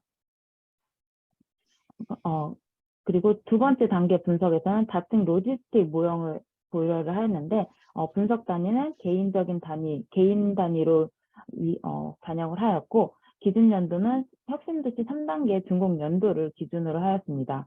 종속 변수는 범주형 변수로 Y0은 수도권에서 혁신도시로 이전한 인지 여부이고, Y가 1로 구성이 된 것은 혁신도시 인접지역에서 혁신도시로 이전한 인구를 반영을 하는 것이며, Y가 2로 나타내지는 것은 인접지역 외의 비수도권에서 혁신도시로 이전한 인구를 반영을 합니다. 설명 변수로는 개인적인 속성과 그리고 지역적인 특성을 반영을 하고 있습니다. 그래서 검토한 선행연구 검토를 통해서 도출된 개인 수준의 특성과 지역 수준의 특성을 먼저 데이터로 구축을 하였는데, 데이터의 다중 공산성 문제를 고려를 하여서 각 세 분류별 대표성을 갖는 변수만을 모형에 반영을 하였고, 인구 이동은 내부 이동은 제외한 시군구에서 전입한 데이터만을 고려를 하였습니다. 연구의 방법은 두 단계로, 앞에서 말씀드린 것처럼 두 단계로 구성이 되는데, 먼저 패널 데이터 분석과 두 번째는 다층 로지스틱 회계 분석입니다. 네.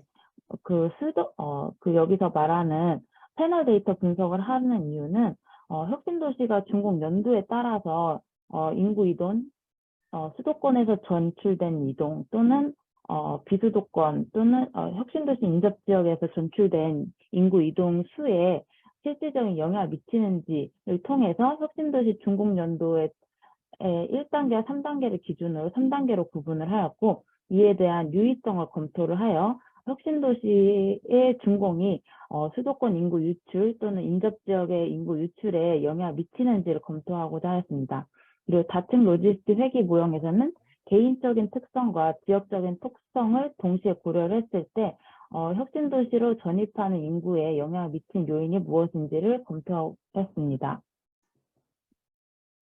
네, 기초 통계 분석에서는 먼저 9개 혁신도시별로 수도권에서 유입된 인구가 가장 많은 지역은 전북 혁신도시로 나타났고, 그리고 울산 지역은 가장 낮은 것으로 나타났습니다. 인접 지역에서 유입되는 인구가 가장 많은 지역은 부산으로 나타났고, 강원, 원주시는 가장 낮게 나타났으며, 기타 지역도 부산에서 가장 유입이 가장 많았고, 그리고 김천시에서는 가장 낮게 나타났습니다. 이수준 변수인 지역 특성은 혁신도시 특성은 수도권과의 거리, 그리고 사업지 면적, 계획 인구, 이전기관 종사자 수, 사업비 등을 검토를 하였고요. 지역적인 특성은 앞서 설명드린 것과 동일합니다. 그리고 인구 이동의 시계의 변화를 분석해 보았는데 1시기, 2시기, 3시기로 나누었습니다. 이 3단계 준공 연도를 기준으로 4년 전부터 1단계 준공 전까지를 3시기라고 하고, 그리고 혁신도시 준공 1단계부터 2단계를 2시기라고 하며, 그리고 3단계 준공 이후를 3시기라고 정의를 했을 때 울산, 강원, 충북을 제외한 5개 혁신도시에서 2시기인 1단계 준공과 3단계 준공 시점에 인구 유입이 크게 증가하였음을 알 수 있었습니다. 그리고 대다수의 혁신도시가 2018년부터 20년 기간 중에 인구 유입이 뚜렷하게 증가하는 현상이 발견이 되었습니다. 패널 데이터 분석 결과 혁신도시 준공 효과가 있는지를 알 수 있었는데, 먼저 스테이지 3, 그 3단계 준공 시점 이후로 수도권 전출 인구가 뚜렷하게 증가하는 양상을 확인할 수 있었습니다. 그리고 혁신도시 총 인구가 많은 대도시일수록 혁신도시로 이주하는 인구가 증가함을 확인하였고요. 그리고 혁신도시 내에서 인접 KTX역까지의 거리는 수도권까지 이동의 편의성을 반영을 하는데, 거리가 증가할수록 거리가 증가할수록 수도권 전출, 혁신도시 전입, 인구 이동량이 증가함을 확인할 수 있었고, 이는 수도권과의 물리적인 거리보다는 이동 편의성이 이주 선택에 중요하게 작용함을 시사합니다. 그리고 그리고 비수도권 전출 혁신도시 전입 영향 요인으로는 삶의 질을 반영을 하는 인구당 도시 공원의 면적이 넓을수록 혁신도시로 전입하는 인구가 증가함을 확인할 수 있었습니다. 다층 로지스트 회귀 분석 모형에서는 개인적인 특성으로는 수도권에서 유출되는지 아니면 인접 지역에서 유출하고 혁신도시를 전입하는지에 대해서 상반된 개인적인 특성이 반영이 됨을 알 수 있었습니다.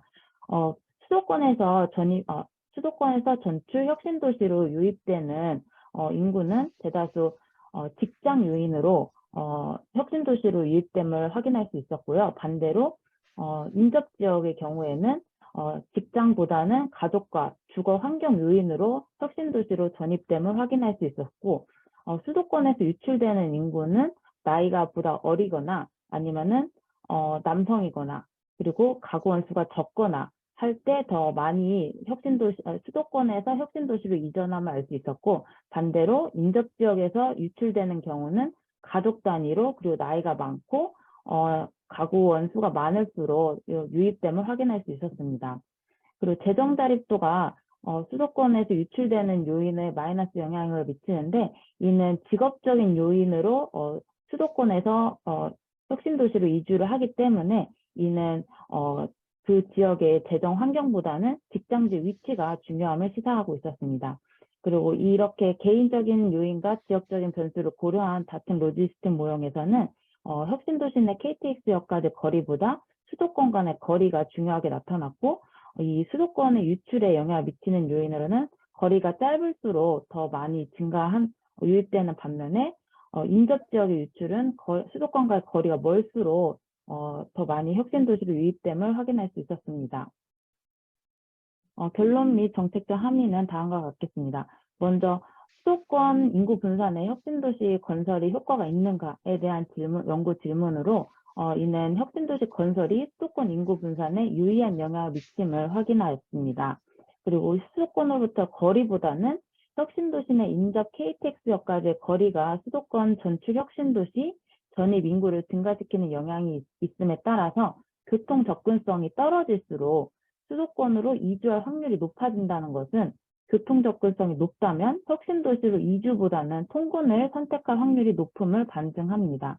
반면에 비수도권에서 혁신도시를 전입하는 인구는 도시 공원 면적으로 대표되는 삶의 질이 중요하게 작용함을 확인할 수 있었습니다. 두 번째 연구 질문인 수도권 전출자와 인접지역 전출자의 혁신도시로 유입되는 원인은 무엇인가에 대한 질문으로는 혁신도시를 전입하는 수도권 전출자는 직장의 이유로 1인 가구 형태이며 1인 가구 형태로 이동하는 경우가 많은 반면 인접지역에서 이사하는 가구는 가족 단위로 주택 및 거주 환경 요인으로 이사하는 경향을 나타냈습니다. 그리고 수도권에서 가까울수록 수도권 전출자의 이주 선택 확률이 증가하지만 수도권에서 멀수록 인접지역의 전출자가 이주를 선택할 확률이 증가함을 알 수 있었습니다. 본 연구를 통한 정책적 함의는 다음과 같습니다. 수도권의 인구 분산을 위한 혁신도시, 제2의 혁신도시를 계획할 시 고려할 사항으로 직장지의 이전 또는 새로운 직장지를 공급을 한다면은 직장 요인으로 인해서 새로운 혁신도시로 전입하는 인구가 증가할 것임을 기대합니다. 그리고 수도권과의 거리보다는 수도권과의 교통 접근성이 수도권 전출 혁신도시 전입 인구에 더 중요하게 작용을 함을 알 수 있기 때문에 교통의 편의성이 감소할수록 전입할 확률이 증가함을 나타내고, 이는 반대로 교통의 편의성이 높다면 이주보다는 통근을 선택할 수 있음을 시사를 하겠습니다. 그리고 혁신도시의 주거 공급과 교통 인프라의 개선은 수도권 인구 분산보다는 주변 지역의 인구 유출 요인으로 작용할 수 있음을 고려를 해야겠습니다. 이러한 연구의 기여는 다음과 같겠습니다. 혁신도시 건설의 목표가 수도권 인구 분산이라는 점과 혁신도시 건설의 부작용으로 원도심 및 주변 지역에서 인구 유출이 발생한다는 점을 고려를 하여서 본 연구에서는 수도권 인구 분산과 인접 지역의 인구 유출에 영향을 미치는 혁신도시 특성을 살펴보았다는 차별성을 가집니다. 또한 혁신도시의 수도권 접근성을 물리적인 수도권과의 거리뿐만이 아니라 혁신도시 내에서 인접한 KTX역까지의 거리를 반영함으로써 수도권까지 이동 편의성을 고려를 하였다는 차별성이 있고요. 향후 수도권의 인구 쏠림 현상 및 지방 도시의 인구 소멸 현상이 강화될 경우에 국가 균형 발전을 위한 정책 목적 지향적인 도시가 더 많이 조성될 가능성이 있고, 본 연구는 수도권 인구 분산 목표를 달성하기 위해 중요한 결정 요인을 지역적인 단위의 패널 모형과 개인적인 단위의 다층 로직 모형으로 다각적으로 분석하여 정책적 시사점을 제시하였다는 데 의의가 있습니다. 네, 참고 문헌은 다음과 같고요. 네, 여기까지 발표를 마치겠습니다. 감사합니다. 네, 감사합니다. 발표 잘 들었고요. 그럼 정문수 박사님 토론 부탁드리겠습니다. 우선은 그 토론 의견을 말씀드리기 전에 좀 죄송하다는 말씀부터 먼저 드리고 가겠습니다. 이게 왜냐하면은 제가 이 내용을 보면서 제 개인적인 아픔이라 그래야 되나, 개인적인 이제 상황이나 이런 부분들이랑 깊이 관련이 있는 부분이라서 나도 혁신도시로 6년 전에 이제 가족들 다 데리고 이제 이주해 오면서 이렇게 살면서 이제 제가 이주를 결정하게 된 동기와 계기 혹은 의사결정 과정에서의 이제 지금 말씀하셨던 요인이라든지 내용들이 어떻게 반영을 했는지에 대해서 이제 제 약간 이게 좀 연구자로서 이런 말씀 드릴 상황은 아니긴 한데 개인적인 상황과 처지에 대해서 이게 좀 주관적인 측면을 이제 안 볼 수는 없었겠다는 좀 생각이 들어서 좀 이런 측면에서 좀 제가 생각을 하다 보니까 지금 박한나 박사님께서 선생님께서 지금 여기서 말씀하셨던 여러 가지 이제 설정했던 문제의식이라든지 연구에 있어서 구조 설계하는 데 있어서 실제로 그랬는가를 이렇게 좀 약간 생각을 해보게 되더라고요. 좀 그런 측면에 대한 의견이 반영이 안 될 수는 없을 것 같아서 좀 그런 얘기까지 좀 같이 포함해서 말씀을 드리겠습니다. 우선은 연구의 내적인 논리라든지 어떤 그 구조, 연구의 달성해야 될 그 목적이 그 제목이라든지 목적이랑 부합하는지에 대해서 앞에 두 분 선생님께도 말씀드렸지만 여전히 말씀을 안 드릴 수는 없을 것 같습니다. 왜냐하면 혁신도시 특성이 수도권 인구 분산에 미치는 영향이라고 하는 제목은 실제로 연구에 수행하는 그 논리적인 과정이라든지 내용과 맞지 않기 때문입니다. 첫 번째, 수도권 그러면 인구 분산을 이 연구에서 다뤄왔는가? 이 인구 분산이라고 하는 게 하나의 어떤 우리가 이거를 독립적으로 바라보는 그 연구의 대상이라고 한다면, 예를 들어서 혁신도시에 있어서 여러 가지 특성이라든지 이런 것들이 실제로 수도권 인구 분산에 어떤 영향을 미쳤고 그 얼마나 큰 요인인가에 대해서 보아야 하는데 이 연구의 내용에서는 그런 부분들은 없기 때문입니다.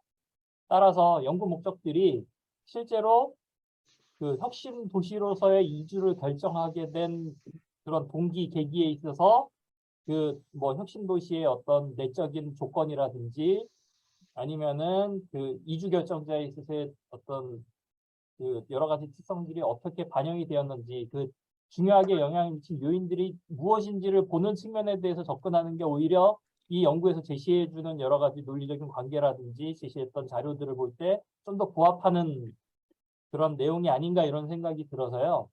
그리고 이건 그 밑에 단에서 얘기할 부분이긴 한데 실제로 여기에서 도출하기 위해서 이제 그 살펴봤던 종속 변수들이 혁신도시 이주자로서의 개인적인 특성을 담은 자료들도 있는데 그렇다고 한다면 혁신도시의 특성뿐만 아니라 이주자의 특성들도 그 여기서 같이 보시지 않았습니까?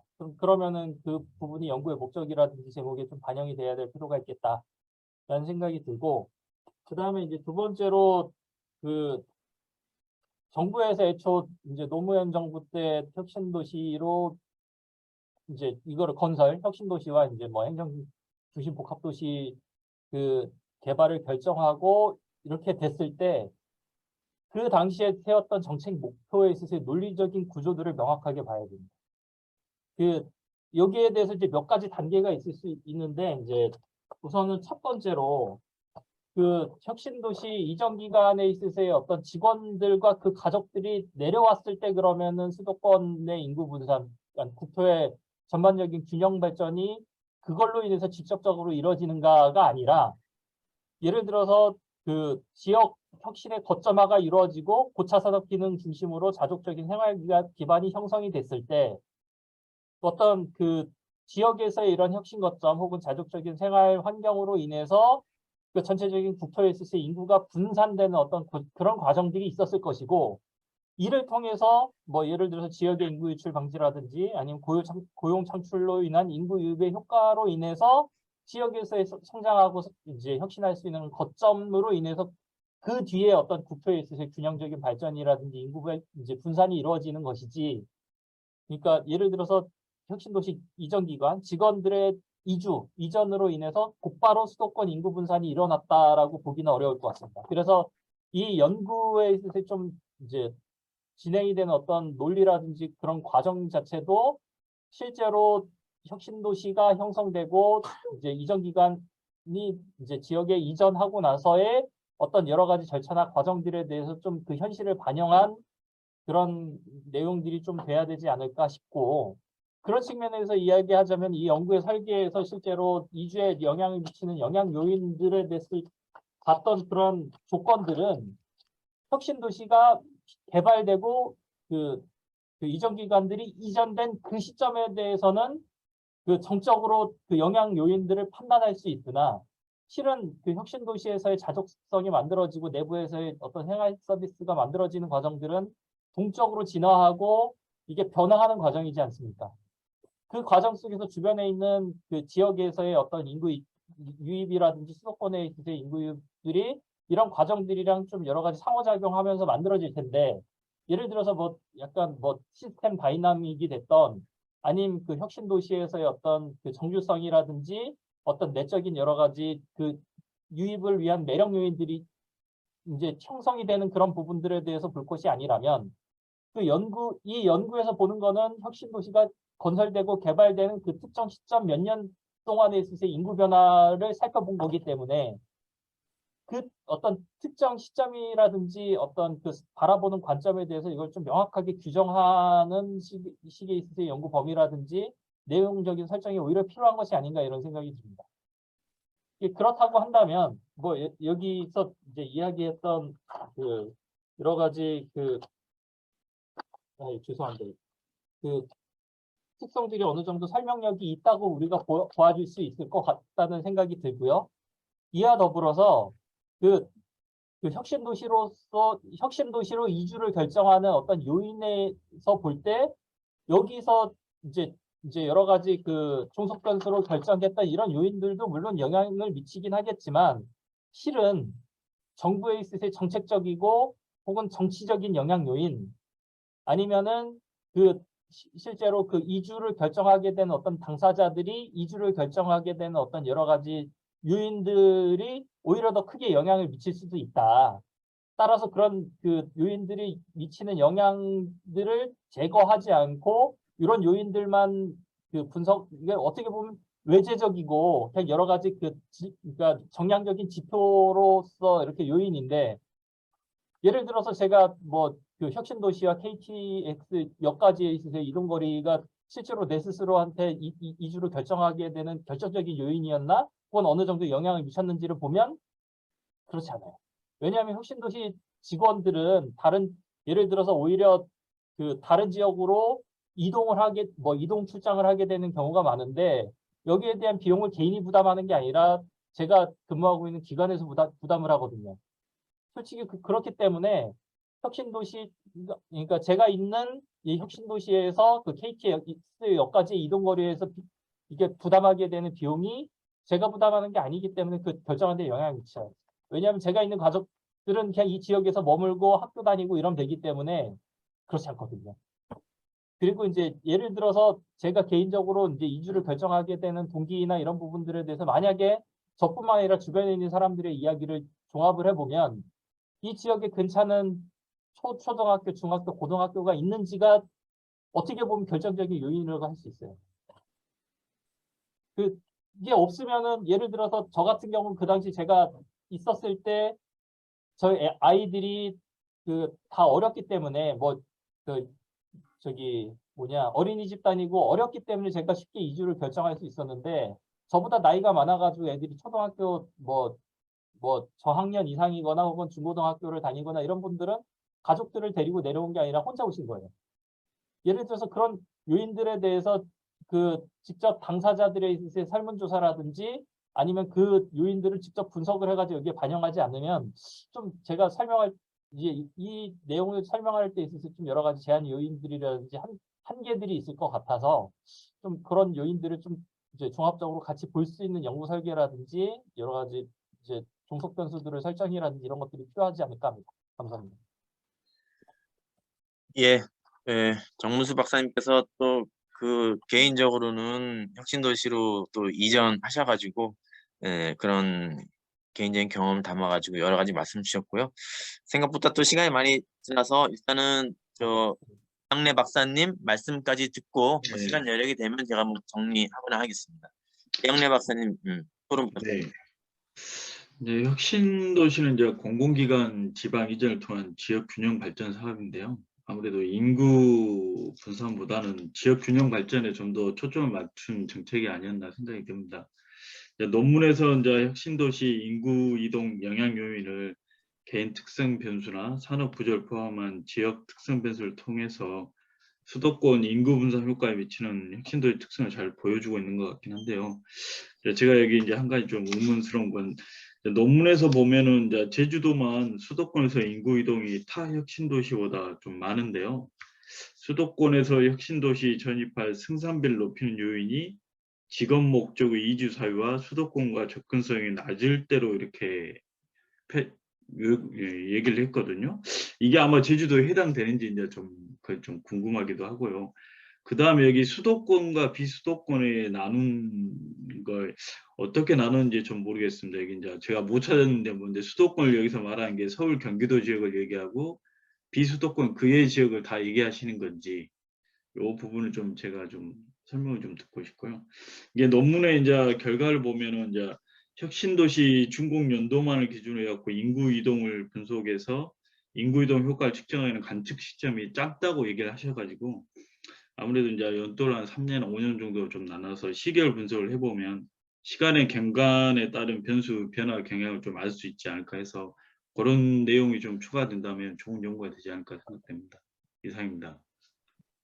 네, 그 이양래 박사님 그 토론 말씀까지 감안해서 사실 앞서 정문수 박사님도 말씀 주셨고 이양래 박사님도 좀 말씀 주시는 게 그 지금 연구의 제목에 인구 분산이 좀 강조되고 있는데 이제 혁신도시 조성 당시의 정책의 목표는 뭐 인구 분산도 있겠지만 지역의 거점 균형 발전 이런 측면도 있었다는 부분을 두 분이 다 좀 말씀을 좀 주셨던 것 같고요. 그다음에 두 분이 또 공통적으로 말씀 주신 게 조금 분석의 기간, 시점에 있어서 좀 그 한계가 좀 있는 거죠. 굉장히 뭐 방대한 연구를 많이 해주셨던 것 같아요. 저는 굉장히 의미가 있는데 그럼에도 불구하고 이건 뭐 그 연구 자체의 문제라기보다는 현재 여건이 그런 거죠. 분석할 수 있는 여건이. 저도 예전에 이기 신도시 조성 때문에 한번 연구를 한 적이 있고 그래서 뭐 영국의 밀턴 케인즈 잘 아시잖아요. 뭐 이런 거 한번 저 연구진이 연락했더니 영국에서 자기네 자족성이 그러니까 갖춰지지 않았대요. 30년밖에 안 돼가지고 그 관점이 다르더라고요. 예, 그러니까 이건 어쩔 수 없는 한계인 것 같아요. 그러니까 뭐 계속 시간을 두고서 아까 말씀 주셨던 것처럼 동적인 변화는 계속 모니터링하면서 시점별로 평가가 좀 이루어질 수 있을 것 같다는 생각이 들고요. 또 앞서 말씀 나왔던 것 중에 인구 뭐 공공기관 종사자의 이전에 의한 효과만이 아니라 사실 뭐 그런 공공기관이 이전하면서 관계기관도 많을 거고 그런 뭐 전후방의 산업 어떤 거점화도 있고 그런 간접 효과도 있을 것 같아요. 근데 이제 분석은 그런 부분에서는 조금은 직접적인 효과에 갖춰진 것 같고 사실 뭐 저 앞서 그 연구 제목 말씀 주셨는데 뭐 저도 그냥 공교롭게도 저도 한번 이거 읽으면서 써봤는데 제가 써본 거는 혁신도시로의 인구 유입에 영향을 미치는 요인. 그래서 뭐 부재 정도를 뭐 다층 모형을 이용한 계획성과 지역성 영향력 실증 분석. 현재 쓰신 내용은 뭐 이렇게 아까 제 정문수 박사님하고 거의 뭐 그 공감이 됐었고요. 연구 잘못되기보다는 그 연구 실증 분석한 거에 맞게 연구 제목을 조금 뭐 수정하시면 더 명료하지 않을까 뭐 그런 생각이 들었고요. 뭐 여러 말씀이 있었지만 그럼에도 불구하고 굉장히 뭐 그 패널 분석으로도 인구 부분을 좀 분석해 주셨고 또 다층 로진 분석 같은 걸 해주셨어요. 뭐 워낙 그 연구를 많이 하셔가지고 이쪽 부분을 계속 연구하실 것 같은데 한두 가지 저도 좀 의견을 드린다면 그러니까 이 인구 유입에 대한 직접적인 효과 분석을 아까 이제 뭐 패널로도 보셨는데 사실 그 인접지역 그 혁신도시가 조성되는 인접지역 모도시가 규모가 굉장히 크면 어차피 인구 이동은 거리가 가까울수록 그 전이 많이 이루어지잖아요. 그러니까 모도시의 인구 규모가 크면 그쪽에선 당연히 많이 오게 될 거예요. 절대수로 보면. 네, 그래서 이 지금 인구 이동의 전입 전출 이런 분석을 할 때 이 좀 부동산 관점에서 이런 걸 하는데 모도시에서 그러니까 지금 수도권이 될 수도 있고 인접 지역이 될 수도 있고 모도시에서 전출되는 전체 규모 전출 그걸 분모로 두고 근데 혁신도시 얼마나 들어오느냐 이건 절대수만이 아니라니까 비중을 보는 거죠. 예. 그런 관점으로도 한번 그 패널 분석했던 거 뭐 이런 것들을 좀 보셔도 또 좀 의미가 있지 않나 뭐 이런 생각이 들고 그다음에 이제 그 결론에 여러 가지 시사점 정책 제언도 해주셨는데 혁신도시 건설은 어쨌든 뭐 효과에 비하면 굉장히 뭐 고비용 구조 아닐까 싶고요. 또 앞으로의 우리나라의 어떤 그런 인구 구조, 성장 변화를 감안한다면 이렇게 신도시를 다시 개발하는 형태의 균형 발전은 쉽지 않을 것 같습니다. 새로운 외곽 지역에. 예, 앞서 일주제하고 좀 관련되지만 뭐 그런 부분에서는 워낙 뭐 KTX 또 서울 수도권에는 GTX 광역교통이 워낙 빠르게 발달하고 요즘 뭐 UAM 개념도 뭐 워낙 많이 논의되는데 뭐 10년 후에 이런 게 현실화될 것 같아요. 뭐 그랬을 때는 뭐 최근에 이제 그 혁신도시 시즌2 뭐 얘기 많이 나왔지만 오히려 이제 뭐 그런 기성시가지에 조성하는 뭐 이런 게 더 저비용이면서 뭔가 효과를 누릴 수 있을 것 같아요. 그런 측면에서 지금 그 박한나 선생님이 연구해 주셨던 부분의 실증 결과를 조금 더 정책에 반영할 수 있는 뭐 예를 들어서 지금 모도시의 교육 환경과 질을 굉장히 높인다면 우리 정 박사님이 실제 의사결정 과정에서 그런 부분을 말씀 주셨는데 그런 부분들을 이 연구 결과에서 조금 더 깊이 있게 결론 시사점에 다뤄주시고 제안해 주시면 더 의미 있지 않을까 생각이 들었습니다. 자, 이렇게 해서 오늘 그 저희 세션 3회 그 도시 및 지역 계획 주제였고요. 김지훈 선생님, 홍진수 선생님, 박한나 선생님 세 분의 발제 있었고요. 세 분 다 과정 중에 계신데도 새로운 주제, 또 의미 있는 주제 이런 것들을 여러 가지 분석 방법, 실증 분석 해주셨던 것 같고요. 뭐 저도 또 새롭게 새로운 시각도 보고 새로운 분석 기법도 또 봤던 것 같습니다. 특히 두 분, 정문수 박사님, 양래 박사님이 또 다양한 시각에서 깊이 있는 논의를 해주셔서 세 분 연구자께도 앞으로 연구 진행하실 때 많이 도움이 될 것 같고요. 혹시 세 분 발표자분 그 토론에 대해서 총평 들으시고 그래도 또 연구자로서 오늘 발표 내용에 대해서 조금 뭐 추가적으로 말씀 필요하시면 기회 드릴 수 있을 것 같거든요. 혹시 세 분 연구자분 마무리 발언 하실 분 있으시면 말씀 주셔도 됩니다. 없으신가요? 뭐 박한나 선생님 뭐 아쉬운 거 없으세요? 네. 제가 풀페이퍼 제출한 거에서 좀 더 보완이 돼서 연구 내용을 발표를 했거든요.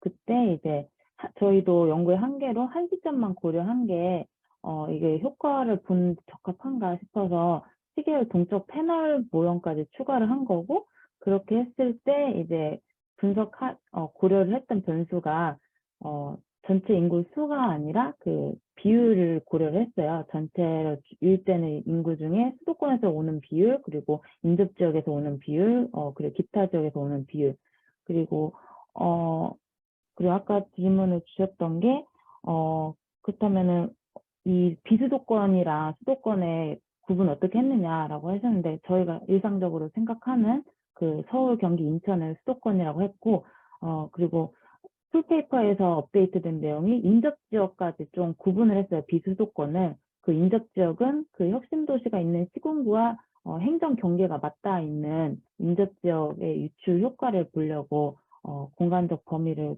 그렇게 연구를 구성을 해보았습니다.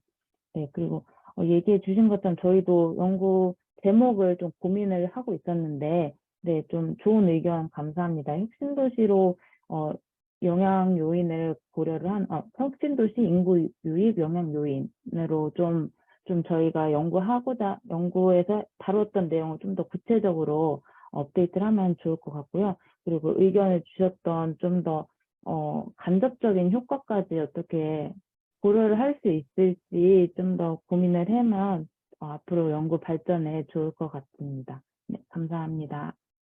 네. 뭐 혹시 다른 두 분 뭐 말씀 더 없으시면 뭐 이렇게 정리하도록 하겠습니다. 오늘 2시간 가까이 세 분 발표자분, 그리고 또 좋은 토론해 주신 두 분 토론자분께 감사드리고요. 두 분 토론자께서는 조금 이따가 우수 논문 관련해 가지고 저한테 좀 뭐 코멘트나 문자나 좀 따로 주셨으면 좋겠습니다. 세션 운영은 이렇게 마무리하도록 하겠습니다. 수고 많으셨습니다. 감사합니다. 감사합니다.